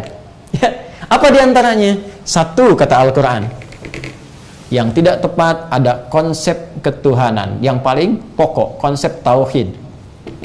Ya, konsep ketuhanan di sini yang tidak konsisten dengan apa yang dibawa oleh Nabi Ibrahim alaihissalam. Kalau Anda nisbatkan ajaran itu kepada Ibrahim, ada yang mengatakan Ibrahim itu Yahudi, ada yang mengatakan Ibrahim itu Nasrani. Datang Al-Quran memberikan statement langsung, makana Ibrahimu Yahudiyya wala Nasraniyya walakin kana hanifan muslima wa makana minal musyrikin. Ibrahim bukan Yahudi, Ibrahim bukan Nasrani, tapi Ibrahim orang yang lurus, ya, membawa din Islam, patuh kepada Allah Subhanahu wa ta'ala. Nah, apa yang dibawa konsep ketuhanannya diterangkan oleh Al-Quran. Baik itu Nabi Musa alaihissalam, baik itu Nabi Isa alaihissalam, sampai ke atasnya Ibrahim alaihissalam, membawa konsep ketuhanan yang satu, yaitu tauhidullah subhanahu wa ta'ala, menuhankan Allah saja subhanahu wa ta'ala. Baik, boleh jadi Anda tidak yakin karena Anda mungkin punya nas, Anda punya keterangan, kami juga punya keterangan. Kalau begitu kita uji saja keterangannya. Tuh, fair kan Al-Quran? Ya, kita uji. Tadi kan nakli, ya. Tadi kan nas, tadi kan referensi, informasi. Jadi, kalau kita katakan umat Islam dapat Al-Quran, referensi wahyu. Mungkin yang lain akan berkata, kami juga punya kitab yang mengatakan Tuhan kami bukan Allah, Tuhan kami A, Tuhan kami B. Sekarang kata Al-Quran, kita uji saja kebenarannya. Ya. Baik, kalau Anda tidak percaya dengan dalil nakli, nas yang dibawa sebagai wahyu Tuhan, sekarang uji dengan rasionalitas kita. Baik, mari kita cek. Ada klaim yang menyatakan, Al-Quran kemudian menyoal ini secara rasionalitas. Kita ambil contoh. Ini teman-teman sekalian, ini argumentasi ilmiah ya. Ingat, ini ilmiah, ini terbuka, ini kajian. Ya, jadi tidak ada unsur-unsur lain kecuali kita ingin menambah keyakinan bagi seorang muslim. Ini keyakinan kita. Jadi kalau kita misalnya di soal, kita bisa menjawab. Adapun kalau ada non-muslim yang menonton ini, jadikan sebagai bahan kajian. Silahkan, referensi terbuka. Nanti Anda menggali, Anda cek lagi, kemudian kita bisa berdiskusi dan tidak ada masalah di sini. Dan indahnya Al-Quran, nanti saya tutup di ujung. Al-Quran walaupun membawa nilai-nilai kebenaran yang mutlak dengan mengatakan ini yang benar, tapi tidak pernah membawa semua konsep itu dengan paksaan. Anda berkenan, silahkan. Kalau tidak, masing-masing kita akan menanggung resiko ketika pulang kepada pencipta yang utama, yaitu Allah Subhanahu wa Ta'ala. Fair kan? Indah? Kami membawa konsep, Anda bawa konsep, kita dudukan konsepnya, kita diskusi, kita teliti. Kalau Anda mengatakan itu wahyu, ini wahyu kami. Lalu kita dudukan. Kalau sama-sama nggak yakin, kita pecahkan dengan rasionalitas kita. Karena kita diberikan anugerah akal. Kalaupun tetap berbeda, itu pilihan masing-masing. Maka turun ayat, lakum dinukum waliyadin. Anda dengan keyakinan Anda, kami. Tapi, kami pun tidak ada nilai paksaan. La ikraha fiddin. Tidak ada paksaan. Hanya kita nanti akan bertanggung jawab masing-masing di hadapan pencipta utama, yaitu Allah Subhanahu wa Ta'ala. Yuk kita lihat konsep ketuhanan. Misal, ada yang menyebut Nabi Isa alaihissalam, ini Isa, sebagai Tuhan. Ya, dipertuhankan. Fokus. Isa alaihissalam, Al-Masih, di Quran disebut Al-Masih. Jadi kata masaha asalnya mengurap, ya, mengusap. Jadi di antara mukjizat Nabi Isa alaihissalam itu bisa mengusap, mengurap. Dengan urapan, dengan mengusapan itu penyakit apapun sembuh. Itu mukjizat yang diberikan Allah kepada Nabi Isa. Ya, biiznillah, dengan izin Allah Subhanahu wa Ta'ala. Ya, sakit, misalnya gatal-gatal, usap sembuh. Sakit gigi, ya usap sembuh. Sakit mata, usap sembuh. Wah, itu dokter bangkrut lah pada saat itu. Itu mukjizat. Karena pada saat itu banyak ilmu kedokteran merasa unggul, maka diturunkan mukjizat itu untuk mengembalikan semua kepada Allah. Nah, ada yang menganggap Isa alaihissalam sebagai Tuhan. Klaim. Dengan dasar apa? Beberapa dasarnya. Satu, Nabi Isa alaihissalam itu berwujud tidak biasa. Pertama, beliau lahir tanpa ayah. Ya, manusia normal, ada ayahnya.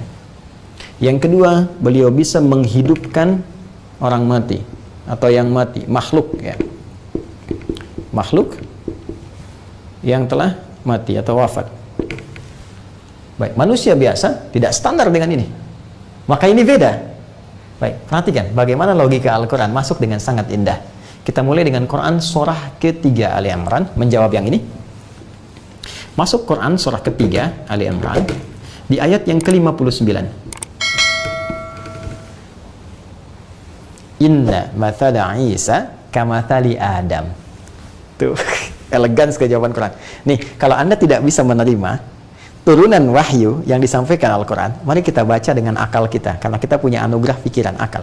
Kata Allah, statementnya sederhana, penciptaan Isa itu kan sama dengan Adam. Itu tinggi sekali. Nih, kalau Anda punya statement Nabi Isa alaihissalam dianggap Tuhan karena lahir tanpa ayah, maka Adam lebih hebat lagi, lahir tanpa ayah dan ibu. Jadi ayah tidak ada, ya, Adam alaihissalam, ibu pun tidak ada. Nabi Isa ibunya ada, Maryam alaihissalam. Nabi Isa itu masih ada ibu, ayah tidak ada, karena Maryam mengandung tanpa disentuh laki-laki manapun. Redaksi Qurannya tanpa disentuh, ingat. Ya, jadi kalau yang lahir tanpa bapak banyak sekarang.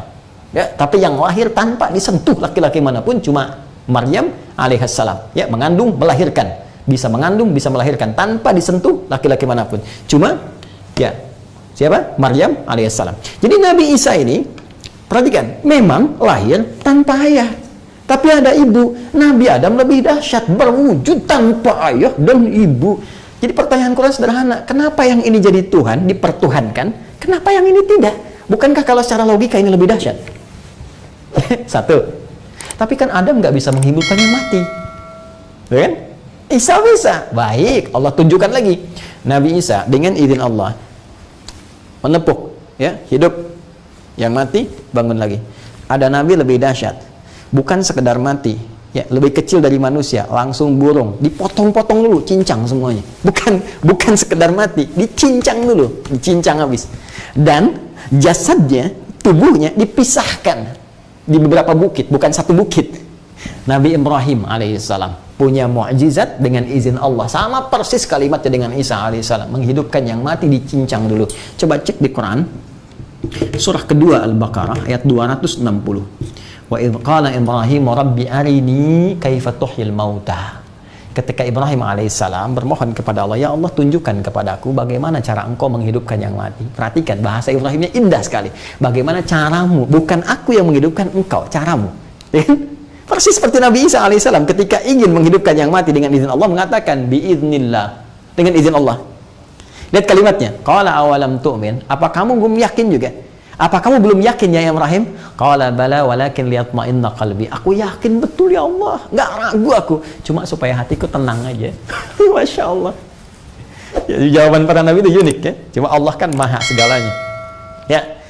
Qala fakhudh arba'atan minat tayr. Ambil 4 sekaligus. Nabi Isa 1, Ibrahim 4 langsung. 4. Tuh. Khudh arba'atan minat tayr. Ya, setelah itu apa? Setelah itu potong-potong. Ya, setelah itu apa? Tempatkan di bukit-bukit yang berbeda. Tsumma ud'uhunna, kemudian panggil. Panggil dengan izin Allah. Panggil. Ya'tina kasaya, tiba-tiba nyatu terbang lagi. Nabi Isa menghidupkan dengan izin Allah 1 saja.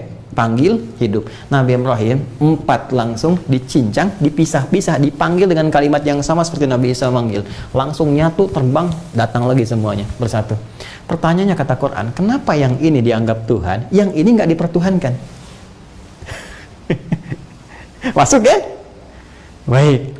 Kemudian belum selesai. Kalau ini nggak diterima lagi, masuk lagi pada logika yang paling dalam. Allah langsung masuk dengan kalimat laisa kamitslihi syai'. Sifat Tuhan mesti punya perbedaan dengan makhluk. Tuhan itu kan khalik kan? Ya, Tuhan itu khalik. Ya, khalik. Silahkan cek. Ya, Al-Quran langsung menyebutkan Allah menamai dirinya dengan khalik. Cek kalau nggak percaya. Quran surah ke-15 Al-Hijr ayat ke-28. Silahkan cek. Ya. Wa idz qala rabbuka lil malaikati inni khaliqun basyara. Ketika Allah Rabbmu berfirman menginfokan pada kalangan malaikat dan sebagian jin, aku khalik. Ya. Jadi Allah menyifati dirinya, menamai dirinya dengan apa? Khalik. Fokus. Setiap yang dicipta itu makhluk. Di khalik mencipta makhluk. Ya. Awas. Ini sekaligus nih ya, kita masuk juga kepada logika orang ateis yang tidak sempurna logikanya. Ya, gampang cara menjawabnya. Ini sudah diisyaratkan Nabi, tapi kita punya jawaban. Gini, khalik itu mesti beda dengan makhluk. Ya. Perhatikan gini, kalau makhluk itu tercipta, walaupun dia bisa membuat, tapi dia tercipta, itu makhluk. Ya, manusia bisa bikin meja, berarti meja makhluk dibuat oleh manusia. Tapi karena manusia juga diciptakan, ya, manusia diciptakan, maka dia tetap makhluk. Jelas? Khalik punya sifat tidak dicipta. Jelas? Jadi jangan pernah bertanya kepada Khalik dari mana asalnya, karena Khalik itu pencipta. Pencipta tidak ditanya asalnya, yang mencipta kok. Yang ditanya itu makhluk, ini dari mana asalnya? Ya. Jadi kalau ada yang berkata begini, ada yang berkata, "Hei, semua itu punya asal." Ya kan? Meja berasal dari kayu dibuat, ya, kemudian meja dibuat oleh manusia diciptakan, ada Tuhan, lalu Tuhan berasal dari mana? Ini orang ateis lo bertanya begitu. Anda itu cara berpikirnya sudah salah, pertanyaannya sudah keliru. Pencipta itu tidak ditanya. Kalau diciptakan berarti bukan pencipta. Pencipta itu yang bikin, pembuat, pencipta utama. Jadi kalau diciptakan bukan pencipta namanya.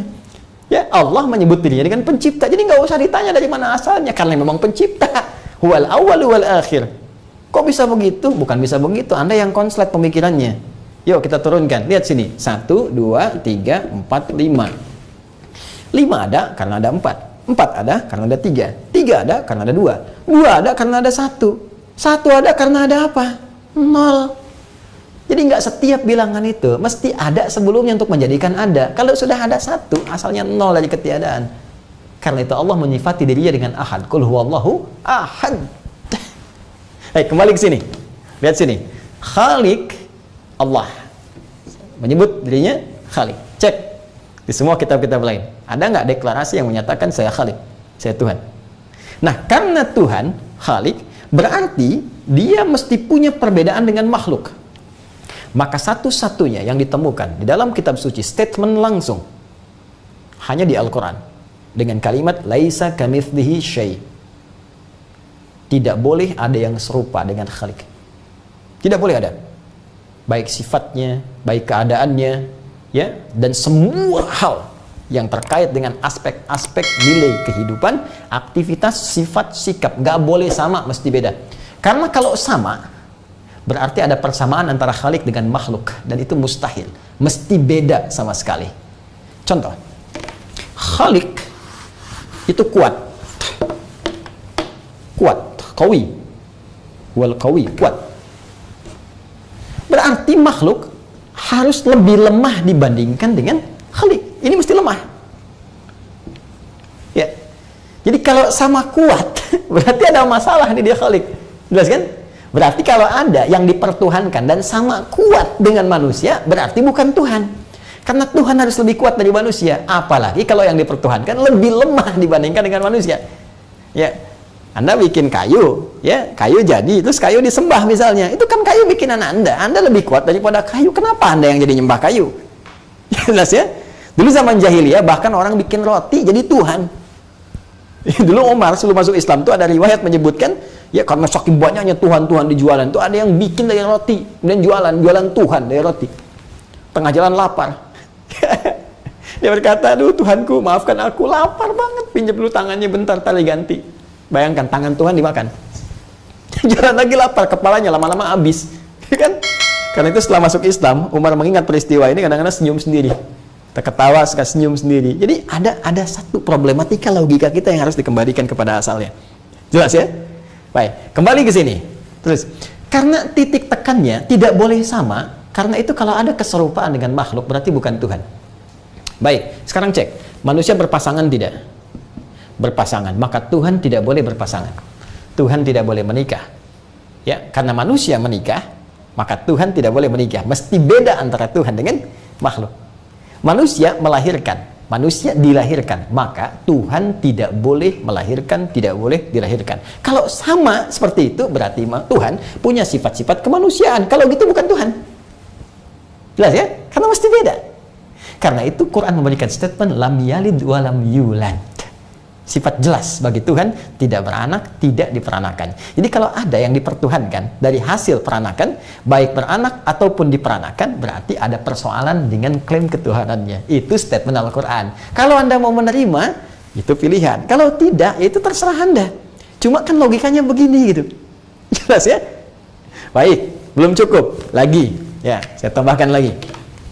Baik. Manusia berpasangan, Tuhan mesti tunggal. Yang paling menarik, Allah ngasih logika lagi. Kalau Anda masih nggak percaya tentang ini, saya kasih logika kata Allah. Ya, logikanya Quran surah ke-21 ayat 22. Kata Allah, "Lau kana fihi ma'alihatun illallah la fasadata." Anda kebayang nggak sih? Kalau yang mengurus langit dan bumi ini, ngurus alam, lebih daripada satu Tuhan, hancur mengelola langit dan bumi ini. Karena setiap Tuhan itu punya pikiran. Setiap Tuhan punya keinginan. Anda aja ada 1-2 orang, suami istri 2 orang, tidur di ranjang yang sama, tapi bisa mimpi berbeda. Dan bisa sikapnya tidak sama. Begitu bangun, yang satu pengen begini, satu pengen begini. Anda bayangkan kalau itu menjadi sikap dan pikiran Tuhan. Tuhan lebih daripada satu, ngelola alam semesta. Yang satu mengatakan, Bekasi ini luar biasa, penduduknya ini ada persoalan di sini, hukum turunkan badai. Tuhan yang satu bilang jangan dulu diturunkan, yang di sini masih ada yang doa, turunkan awan saja. Yang ini bilang tidak, hancurkan dengan guntur. Ribut sesama Tuhan. Kalau Tuhan ribut, bagaimana kemudian semesta ini? Bisa kebayang kan? Nah, itu jalur logika yang ditempuh. Karena itu secara indah Allah turunkan satu surah langsung, surah 112, untuk menunjukkan logika ketuhanan yang sangat jelas. Harus dikosongkan dari semua sifat-sifat yang tidak layak disandangnya. Mengosongkan, menghilangkan, membersihkan, sehingga menjadi murni. Sesuatu disebut dengan ikhlas namanya. Ya, sehingga ada ikhlas dalam Islam, maksudnya menghilangkan segala hal yang tidak ada kaitan dengan amalan kita. Dalam konteks ketuhanan, hilangkan semua sifat-sifat keadaan yang tidak layak disandang Tuhan. Hilangkan, tepikan, tanggalkan. Akhlasu yukhlisu ikhlas. Maka turun surah Al-Ikhlas. Kul, katakan, huwa, yang dipertuhankan itu, Rabb itu, Allah. Sifatnya ahad. Bahkan namanya pun spesifik, Allah. Gak bisa sama dengan yang lain. Jadi dulu orang-orang Arab sudah punya nama Tuhannya masing-masing. Lata, Uzza, Manat dan sebagainya. Mereka tanya pada Rasulullah, ya Muhammad SAW, siapa nama Tuhanmu? Kok disebutnya Rabb saja? Qul a'udzu birabbil falaq, qul a'udzu birabbin nas. Siapa nama Tuhanmu? Katakan, kata Allah, huwa, yang disebut Rabb itu Allah. Itu langsung namanya dari Allah. Tuh. Tidak ada nama-nama ini. Nama-nama pada saat itu tidak ada yang sama dengan ini. Ilah umum, alihah umum, tapi Allah hanya menunjuk kepada Tuhan yang disampaikan langsung oleh Allah lewat Al-Quran. Nama spesifik, Ahad. Bahkan namanya pun bukan sekedar sifatnya, bukan sekedar nilai ketuhanannya, namanya punya sifat Ahad. Ahad itu satu-satunya yang tidak ada dua, tidak ada tiga. Jadi ada Ahad, ada Wahid, itu berbeda. Ahad satu-satunya, tidak ada yang kedua, yang ketiga, dan lebih daripada itu. Bahkan namanya pun sifatnya Ahad, hanya satu ini. Bahkan kalau dihilangkan setiap hurufnya, hanya akan kembali kepada yang satu ini. Cek. Ini nama Tuhan ya. Namanya pun beda dengan makhluk, punya sifat yang beda. Baru dari namanya saja. Hapus satu. Baca. Lillah, lillahi ma fis samawati wa ma fil ard. Masih menunjuk kepada Allah. Hapus satu lagi. Maka tasdidnya hilang. Lahu mulkus samawati wal ard. Masih menunjuk kepada Allah. Zat yang satu, Ahad. Hapus lagi. Hu. Singkatan dari huwa. Sebab kalau kita baca dalam bahasa Arab, termasuk baca Al-Quran, ya, maka kalau kita berhenti di huwa, maka wa-nya nggak dibaca, hilang. Al-Arab itu, orang Arab, ya, berbicara dengan harakat, tabda'u bil harakat wa tantahi bis sukun. Berbicara dengan harakat, berhenti dengan sukun, nggak dibaca ini. Sehingga kalau kita baca Al-Quran, harakat akhirnya nggak bunyi. Bismillahirrahmanirrahim. Padahal kan akhirnya i kan, tapi nggak ada yang baca Quran begini. Bismillahirrahmanirrahim. Alhamdulillahi rabbil alamin. Nggak ada. Never. Ya, abadan. Nggak pernah ada. Pasti berhenti ujungnya sukun. Sama persis ketika Anda membaca Al-Quran. Allahu la ilaha illa huwal hayyul qayyum. Al-Baqarah 255, Ali Imran ayat yang kedua. Terus Anda berhenti di kalimat huwa. Allahu la ilaha illa hu. Wa-nya nggak bunyi. Hu ini. Hu kembali ke huwa.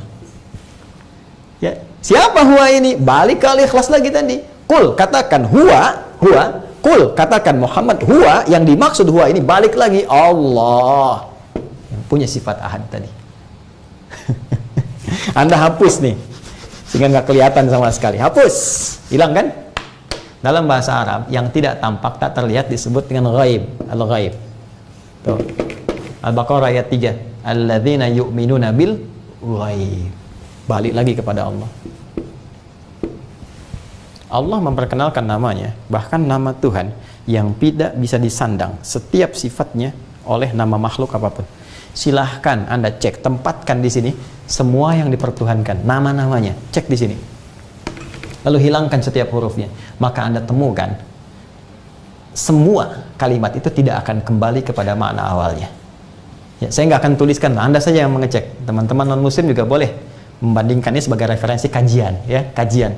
Nggak ada masalah. Saya tidak berusaha untuk menyoal berbagai hal. Kita hanya mendudukkan persoalan sebagai nilai ilmiah untuk dikaji. Sekali lagi, Anda sepakat, alhamdulillah. Anda tanya, kami jawab, kita bisa diskusi. Tapi kalaupun tak sepakat, kita tidak harus mencaci. Anda boleh meyakini apa yang Anda yakini, itu urusan Anda. Ya kan, itu pilihan Anda. Dan semua kita akan bertanggung jawab di hadapan Pencipta utama Allah Subhanahu wa taala. Jadi tetap kita saling menghormati, tetap kita saling menghargai, tetap kita bisa saling menyayangi dalam konteks kehidupan berbangsa, bernegara, bermasyarakat. Tapi untuk ini, karena keyakinan yang paling mula, kita mesti mendapatkan nilai kebenaran yang bisa diuji. Sekarang silahkan tempatkan.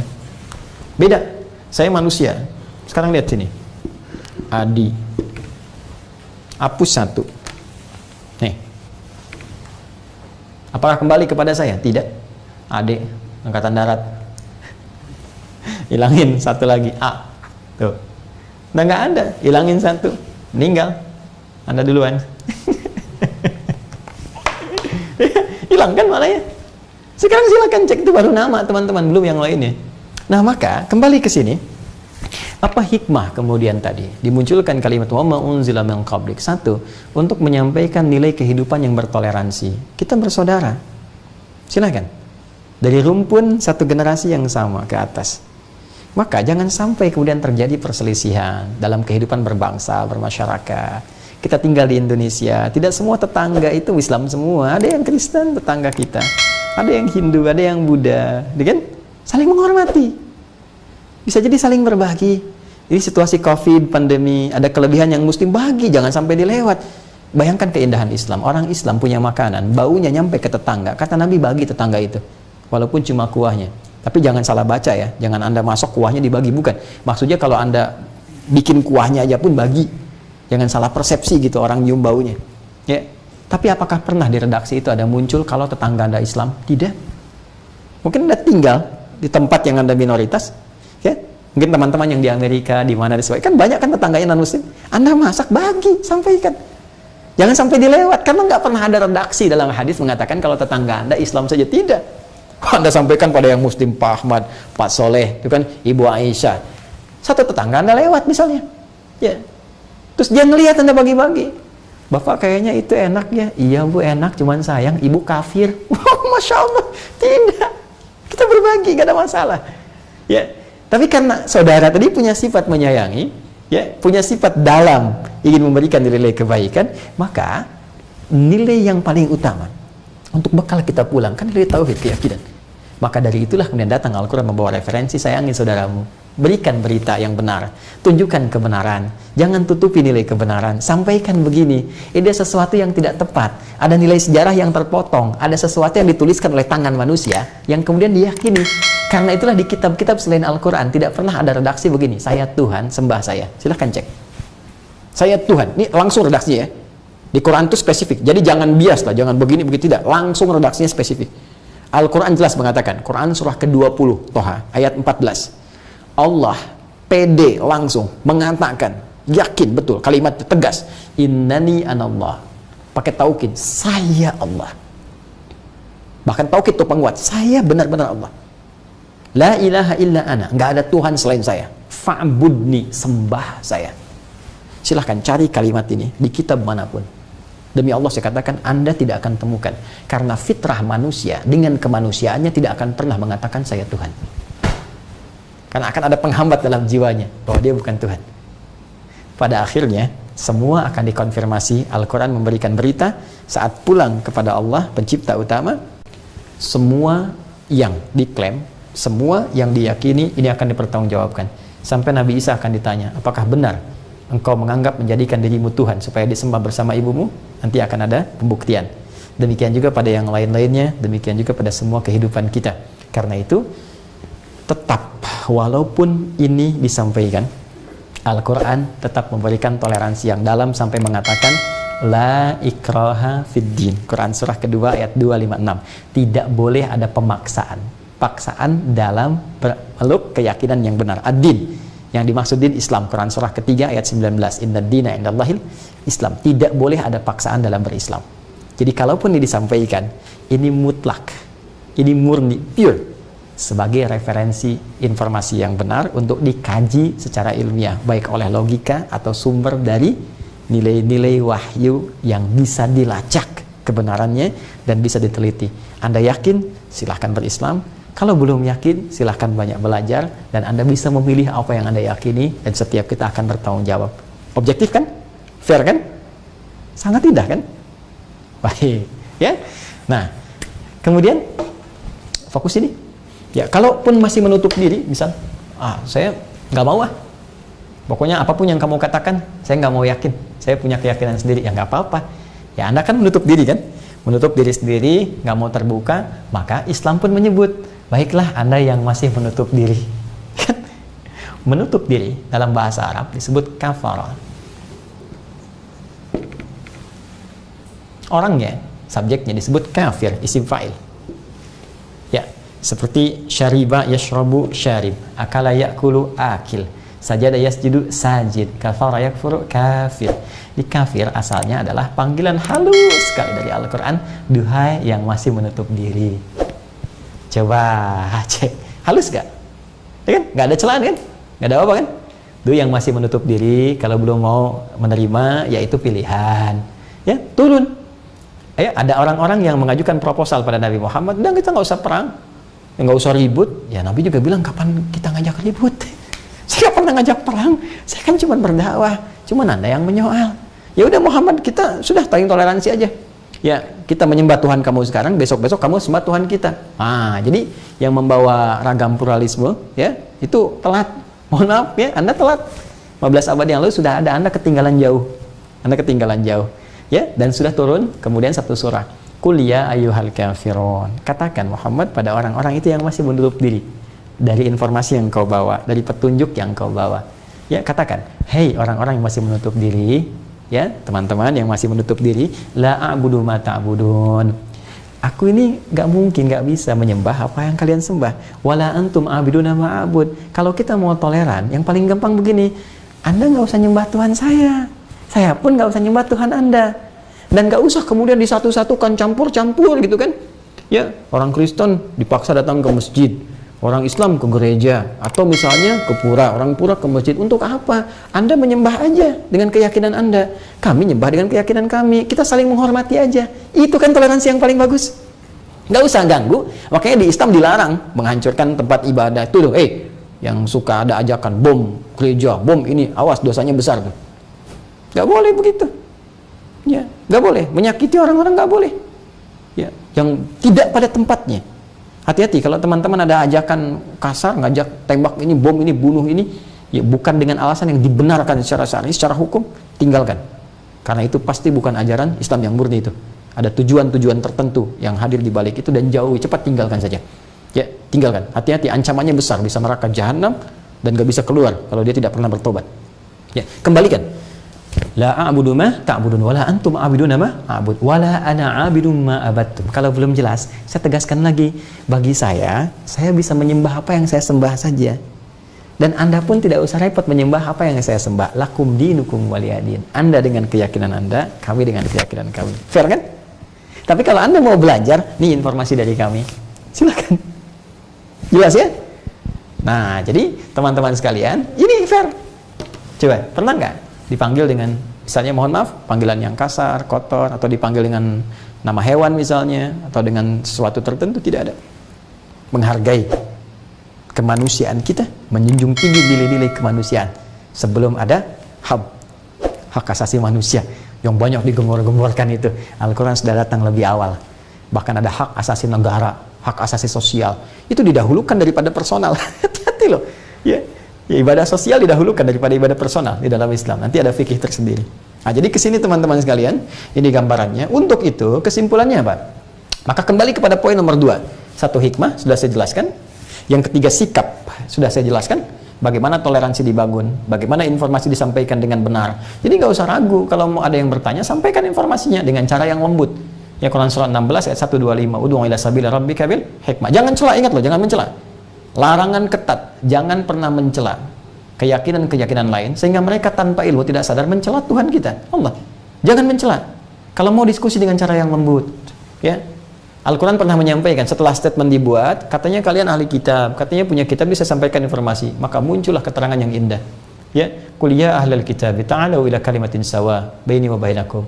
Wahai saudaraku, teman-teman di ahli kitab, ayo kita kembali kepada satu kesepakatan. Komitmen yang kita bangun, kalau benar-benar ini mau dirujuk kepada Ibrahim alaihissalam, Musa alaihissalam, Isa alaihissalam, apa itu? Kembalikan pada ajaran yang benar. Ya, alla na'budu illallah. Jangan sampai kita menyembah kecuali kepada Allah. Anda kalau yakin silahkan. Kalau Anda bertahan, yaitu keputusan masing-masing. Indah kan? Nah, ini kembali ke sini. Karena itu kembali kepada hukum. Jadi bagian pertama, walladzina yu'minuna bima unzila ilaik. Dan untuk mengupgrade keimanan, ketakwaan kita kepada Allah, instrumen takwa itu kita mesti yakin dan mengamalkan semua yang diturunkan oleh Allah kepada Nabi Muhammad, baik Al-Quran, As-Sunnah, petunjuk, Al-Hikmah, kan? Pengetahuan dan akhlak, kan? Nah, ini menuntut iman plus amal. Tapi terkait dengan wa ma unzila min qablik, semua yang diturunkan kepada rasul-rasul sebelummu, karena sifatnya hanya informatif saja. Ya. Dan sifatnya data-data yang disampaikan untuk meluruskan pemahaman-pemahaman yang dibawa oleh generasi kemudian, yang di situ ada hal-hal yang tidak terkoreksi, kan? Maka sifat yang kedua tidak sama dengan yang pertama. Sifat yang kedua ini hanya sifat mengimani saja. Iman. Tidak masuk dengan konteks amal. Kenapa? Karena kitab-kitab itu sendiri yang diturunkan pada nabi-nabi sebelumnya sudah tidak ada wujud aslinya. Dan semua sudah dirangkum lewat Al-Quran. Karena itu Al-Quran disifati dengan musaddiqul lima baina yadayhi. Al-Quran membenarkan, kemudian mengumpulkan semua yang benar-benar dari nabi-nabi sebelumnya sebagai risalah yang disempurnakan untuk pedoman manusia semesta alam sampai kembali kepada Allah Subhanahu wa ta'ala. Karena yang orisinil sudah sama, dirangkum, disempurnakan oleh Al-Quran, semua sudah ada pada Al-Quran. Bahkan kalau nabi-nabi sebelumnya juga masih hidup, mereka akan ikut pada risalah Nabi Muhammad sallallahu alaihi wasallam. Karena itu yang dituntut pada kitab-kitab sebelumnya adalah iman saja, yakin bahwa ada nabi-nabi sebelum Nabi Muhammad, yakin ada kitab-kitab sebelum Nabi Muhammad, sehingga kita bisa menelusuri jejak kemanusiaan Nabi Muhammad secara nasab, ya, Muhammad bin Abdullah bin Abdul Muttalib bin Hashim bin Abdul Manaf, ya kan? Bin Murrah bin Qusay, seterusnya seperti pernah saya sampaikan sampai ke Nabi Ismail alaihissalam. Berarti jejaknya ada sampai ke Nabi Ibrahim. Ada kan jejaknya? Berarti jejak kemanusiaannya ada. Jejak kenabiannya ada. Ya, diurut lagi. Jadi untuk menemukan jejak kenabian itu nanti ada singgungan di Nabi Ismail bertemu Nabi Ishak, bersaudara kan? Nabi Ismail, Nabi Ishak bersaudara. Dan dari satu bapak. Kemudian jejaknya ada di Nabi Ishak, turun Nabi siapa? Yakub. Yakub turun siapa? Yusuf. Yusuf turun siapa? Terus Musa, Daud, Sulaiman, ke kanan ada Zakaria, sampingnya ada Imran, nikah dengan Hannah, lahirkan Maryam, lahirkan Isa. Jalurnya ada kan? Jadi disebutkan ini untuk menunjukkan, menguatkan kenabian Rasulullah sallallahu alaihi wasallam memiliki garis kenabian yang jelas dan juga garis kemanusiaan yang jelas. Dan yang paling dahsyat, Nabi Muhammad memiliki garis keluarga yang sangat terhormat. Ya, dari Arab itu nanti ada Bani Hashim, ya, yang terhormat, ada Kinanah terhormat, dari Kinanah nanti ada suku Quraisy terhormat, dari Quraisy ada yang terhormat Nabi Muhammad SAW. Jadi Nabi itu istimewa semuanya, keturunan istimewa, orang istimewa, kabilah istimewa, keluarga istimewa, sikap istimewa. Jadi semua orang nggak punya celah untuk menyoal Rasulullah SAW. Jadi kalau bahasa kita tuh nggak bisa begini, anak mana kamu?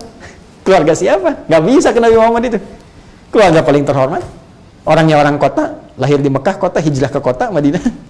Jadi semuanya terhormat, nggak ada celahnya. Iya, dan sikapnya sempurna. Karena itu ada pujian wa innaka la'ala khuluqin azim. Nah, begini cara memahaminya. Ya. Ya, kalau belum yakin juga itu pilihan, tapi satu saat kita akan pulang ya ke alam yang lebih kekal. Ke masa yang tidak ada awal lagi, ujung pas. Ini ujung, teman-teman. Ya, ujung nih. Akhir.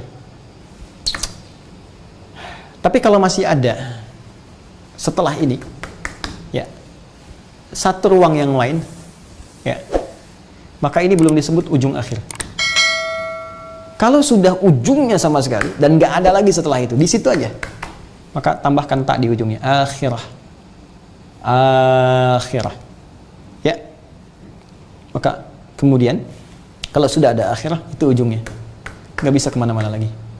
Sekarang kita masih punya pilihan untuk menggali mana yang paling benar, untuk menggali mana yang paling kita yakini, untuk kita pelajari sebelum kita tiba di alam ujung yang tidak bisa kemana-mana lagi. Setelah ini masih ada alam kubur. Setelah alam kubur pindah lagi, ada hisab. Tapi setelah itu kan penentuan, apakah surga atau neraka, rahmat atau azab. Dan setelah itu nggak ada mana-mana lagi. Ya, kalau Anda masih ragu dengan semua itu, nanti ada pembuktian saat kita pulang.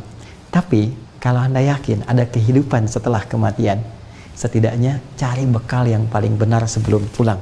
Karena bekal akhirat beda dengan bekal dunia. Hanya orang-orang yang yakin dengan kehidupan akhirat yang mencari bekal serius untuk bisa meningkatkan takwa.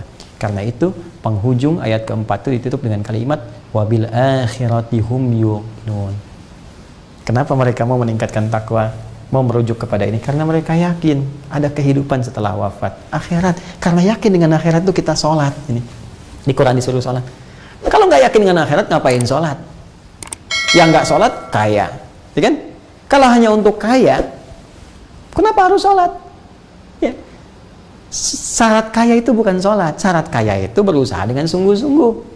Ya, belajar dengan bagus, pintar. Syarat pintar bukan sholat. Sholat itu memberikan keberkahan dalam kekayaan. Sholat itu memberikan petunjuk pada kepintaran. Orang sholat, maka pintarnya diarahkan pada kebaikan. Karena tercegah dari perbuatan keji dan mungkar. Orang yang tidak sholat, atau sholatnya asal-asalan, maka boleh jadi kepintarannya diisi oleh nafsu. Sehingga mengarahkan pada nilai-nilai yang salah, menghancurkan banyak kebaikan dalam kehidupan. Ya, maka dengan sholat itu kita yakin, memberikan arah kebaikan sebagai bekal untuk pulang. Karena kita mau meninggal, bekalnya nggak sama dengan dunia. Karena itu kalau orang meninggal, ya, redaksinya kan sederhana, telah meninggal dunia. Artinya semua gelar, semua yang dibawa, diusahakan di dunia, selesai di atas tanah. Nggak bisa ikut bahkan ke alam kubur. Ayo yang sibuk mengumpulkan harta, ya, rumah, kendaraan, segala rupa, handphone, ganti ini, ganti itu. Yuk, kalau udah meninggal, tinggal semua. Karena hukum akhirat berbeda. Karena kita yakin dengan akhirat, kita ngaji. Ya. Kita ikuti sunnah, kita sholat, kita puasa. Kenapa? Karena dengan akhirat yakin. Kalau Anda yakin, maka upgrade ketakwaan Anda. Karena itu penutupnya dikatakan wabil akhiratihum yuqinun. Problem akhirat ini adalah problem serius di kalangan Yahudi. Ya, kebanyakan Yahudi hanya meyakini konteks kehidupan dunia saja. Walaupun ada di antara mereka yang baca lagi yang mereka sebut Taurat macam-macam sebagai, tapi secara umum, ya, secara umum worldview mereka itu lebih kepada pandangan dunia. Karena problem utama orang Yahudi itu, salah satu yang paling utama diisyaratkan Al-Quran, selalu merasa sebagai makhluk yang paling hebat, sehingga muncul di sini kesenggangan, ya, sehingga muncul ya kerenggangan dalam berinteraksi, sehingga muncul isu-isu rasial dan sebagainya. Ya, di sini yang kemudian diluruskan oleh Islam. Ingat, kalau ada orang pintar bukan karena Yahudinya, mungkin dia lahir di mana, ya, mungkin dia belajar dengan baik, karena semua orang punya peluang pada nilai-nilai kebaikan. Kita tempatkan sesuai dengan porsinya, kita tempatkan pada nilai kebaikannya. Karena itu ketika ada kalimat wabil akhiratihum yuqinun, ini untuk ada yang menafsirkan, mengajak kembali kepada orang-orang Yahudi untuk bisa menyeimbangkan kehidupannya. Hei, Anda ini yang terlalu ingin dominan dalam kehidupan dunia, pengen dominan di politik, pengen dominan di ekonomi, menganggap ras yang paling unggul. Satu saat Anda wafat, jangan sampai Anda yang merasa unggul di dunia ternyata menjadi yang terburuk dan nestapa saat kembali kepada Allah Subhanahu wa Ta'ala. Jelas? Nah, kalau kita bisa mengoptimalkan instrumen takwa ini dengan cara yang benar, baik lewat amalan hati, kemudian ibadah yang benar, sholat, fisik, ibadah harta, merujuk pada keterangan-keterangan Al-Quran, Sunnah, hikmah, akhlak, kemudian bertoleransi dengan lingkungan sekitaran kita, menyampaikan kebenaran dengan cara yang benar, yang lembut, kan? Bersikap yang wajar. Apa yang kita dapatkan di balik semua itu untuk kehidupan dunia kita dan akhirat kita? Nanti kita lanjutkan lagi jawaban itu di pertemuan berikutnya, ya. Kurang lebih demikian teman-teman sekalian, ya, yang kita bahas. Mudah-mudahan bisa semangat ngajinya, ya. Terus kita saling mendoakan, kemudian saling bersikap baik dalam kehidupan. Kita tinggal di tempat yang sangat dianugerahi oleh Allah, semua nikmat-nikmat kemuliaan. Saya ini sedang banyak riset juga, ya, riset-riset yang insya Allah setidaknya ada hal yang bisa kita ambil manfaat dan terbuka. Kalau ingin dikoreksi dan sebagainya juga insya Allah ada. Nanti satu saat kita bisa diskusikan, dan dalam beberapa hari ke depan saya akan juga konsentrasi khususnya nanti saat 10 hari awal, ya, di Dzulhijjah sebelum Idul Adha. Nanti kita akan bahas tuntunan praktis menuju Idul Adha, amalan-amalan apa saja untuk kita persiapkan supaya kita bisa lebih maksimal. Walaupun di edisi yang lalu dengan teman-teman musyawarah, teman-teman bisa cek tayangan kami sebelumnya, ada pengantarnya. Nanti spesifiknya kita bisa gali lebih dalam. Baik teman-teman sekalian, izin menyampaikan informasi bahwa, ya, Anda pasti tunggu-tunggu, ya, Taisir. Ini alhamdulillah sudah berjalan. Saya tadi sudah terupdate dari kuota yang kita sediakan dulu untuk wilayah Jabodetabek khususnya. Ini insya Allah dalam pekan ini akan kita selesaikan, sehingga nanti di luar ini kita akan mulai pada periode yang pekan selanjutnya. Jadi nanti kita berikan kuota sekitar 2.000, ya, yang paling memudahkan. Anda yang bisa ngambil sendiri lebih bagus. Kalaupun nanti agak kesulitan, kita coba siapkan armada kita untuk mengantarkan. Kemudian armada yang saya maksudkan teman-teman ya. Teman-teman di sini dengan relawan dengan macam-macam, itu maksudnya supaya semua bisa senang beramal ya. Kita bagi-bagi amalannya. Jadi ada yang riset, ada yang bikin, ada yang ngantri, jadi kita berbahagia semua. Kemudian yang untuk di wilayah luar itu nanti kami bagi lagi petanya ya pada pekan kedua, sehingga nanti bisa terukur dengan baik. Dan target kita untuk pembukaan pertama ini ada 10.000 yang kami siapkan mushaf ya, tentunya dengan buku pelengkapnya baik murajaah ataupun buku panduan. Nanti insya Allah setelah periode pembagian selesai, kami akan berikan bimbingan. Saya langsung insya Allah di antara yang bimbing akan menyampaikan pembukaan programnya. Nanti kami akan buat fasilitas khusus, sehingga nanti taklimnya hanya untuk yang program STUAH saja ya. Nanti fasilitasnya kami sampaikan, apakah fasilitas dengan tertentu ya saya tidak sebutkan. Nanti yang penting yang sudah daftar nanti akan masuk kepada sistem, di situ akan diundang, kita akan belajar minimal dengan saya akan bertemu sebulan sekali lewat online. Kemudian ada pembimbing musyrif ya, musyrifah juga nanti akan mendampingi, ada sekitar 40 orang. Ada operator juga, dan nanti Anda bisa storan ya, bisa rekaman, bisa dicek dan sebagainya. Nanti mungkin setelah COVID mudah-mudahan ada pertemuan. Lalu pertanyaan kedua teman-teman, ada juga yang cukup jauh yang mungkin untuk jangkauan mushaf ini ada kesulitan ya untuk penyampaian, di samping juga biayanya akan cukup mahal. Kita sudah press mungkin supaya memudahkan, tapi ada saudara-saudari kita juga yang menyampaikan ada keterbatasan. Saya juga mengatur bagaimana nanti gelombang-gelombang terakhir itu ya bisa subsidikan sehingga bisa memudahkan betul untuk dapat ini. Ya kita harus subsidikan untuk cetak, juga untuk buku ya. Tapi nanti jangan khawatir, saya akan coba bicara dengan tim. Nanti insya Allah kita akan siapkan, memang sudah ada dalam format kita. Jadi yang jauh, terutama yang luar negeri, masih di luar, nanti kita siapkan dalam bentuk aplikasi. Jadi nanti sudah ada ya, kita persiapan ini. Kalau sudah, kami nanti akan infokan, tinggal Anda mendapat bukunya. Jadi ini yang lembaran bisa masuk ke handphone Anda, tiap hari bisa Anda ikut, bisa terhubung, terkoneksi dengan sistem kami juga ya. Nanti bukunya spesifik bisa dikirimkan. Bahkan nanti insya Allah saya sedapat mungkin dana yang terkumpul coba kita maksimalin di buku, jadi kita bisa kirim ya, bisa kita gratiskan. Nah, nanti insya Allah teman-teman di awal bulan Dzulhijjah semua buku saya apa yang ada teman-teman berminat nanti insya Allah kita bisa kirimkan, saya bisa gratiskan ya. Ini hanya untuk support yang ini saja, yang lain nanti insya Allah saya gratiskan ya. Sekali lagi saya tidak orientasi untuk berjualan atau apa, saya senang kalau bisa teman-teman ambil manfaatnya. Nanti silahkan teman-teman gali di awal Dzulhijjah, insya Allah nanti kami siapkan yang butuh apa nanti Anda mungkin hanya ongkos kirimnya saja ya, untuk administrasi yang memudahkan itu untuk ini, untuk rezeki teman-teman yang mengantar itu kan, atau yang memang tugasnya ada di situ.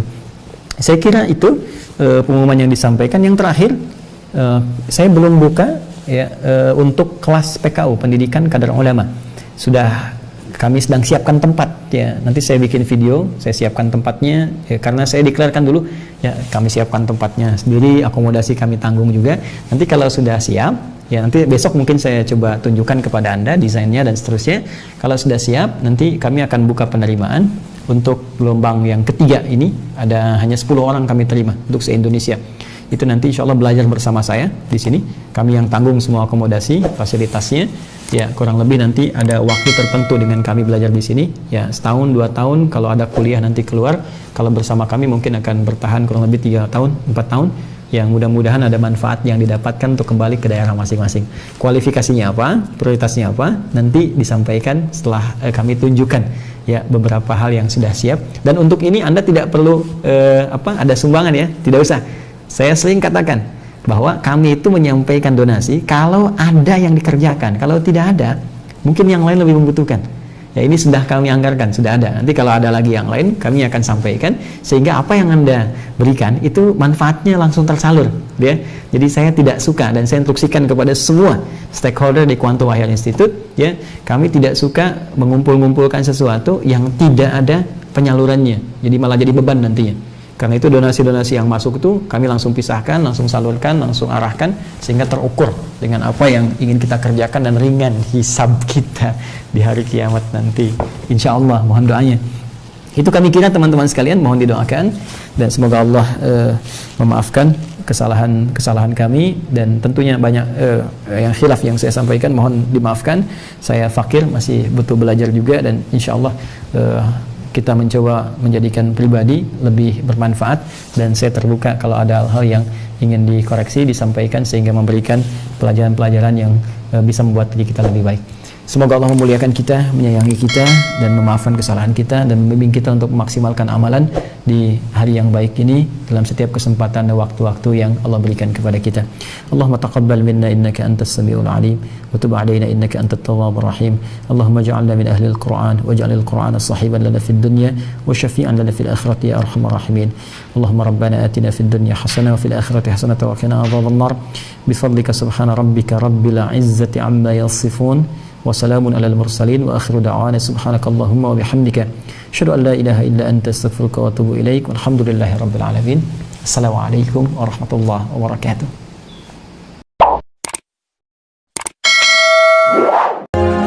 Ma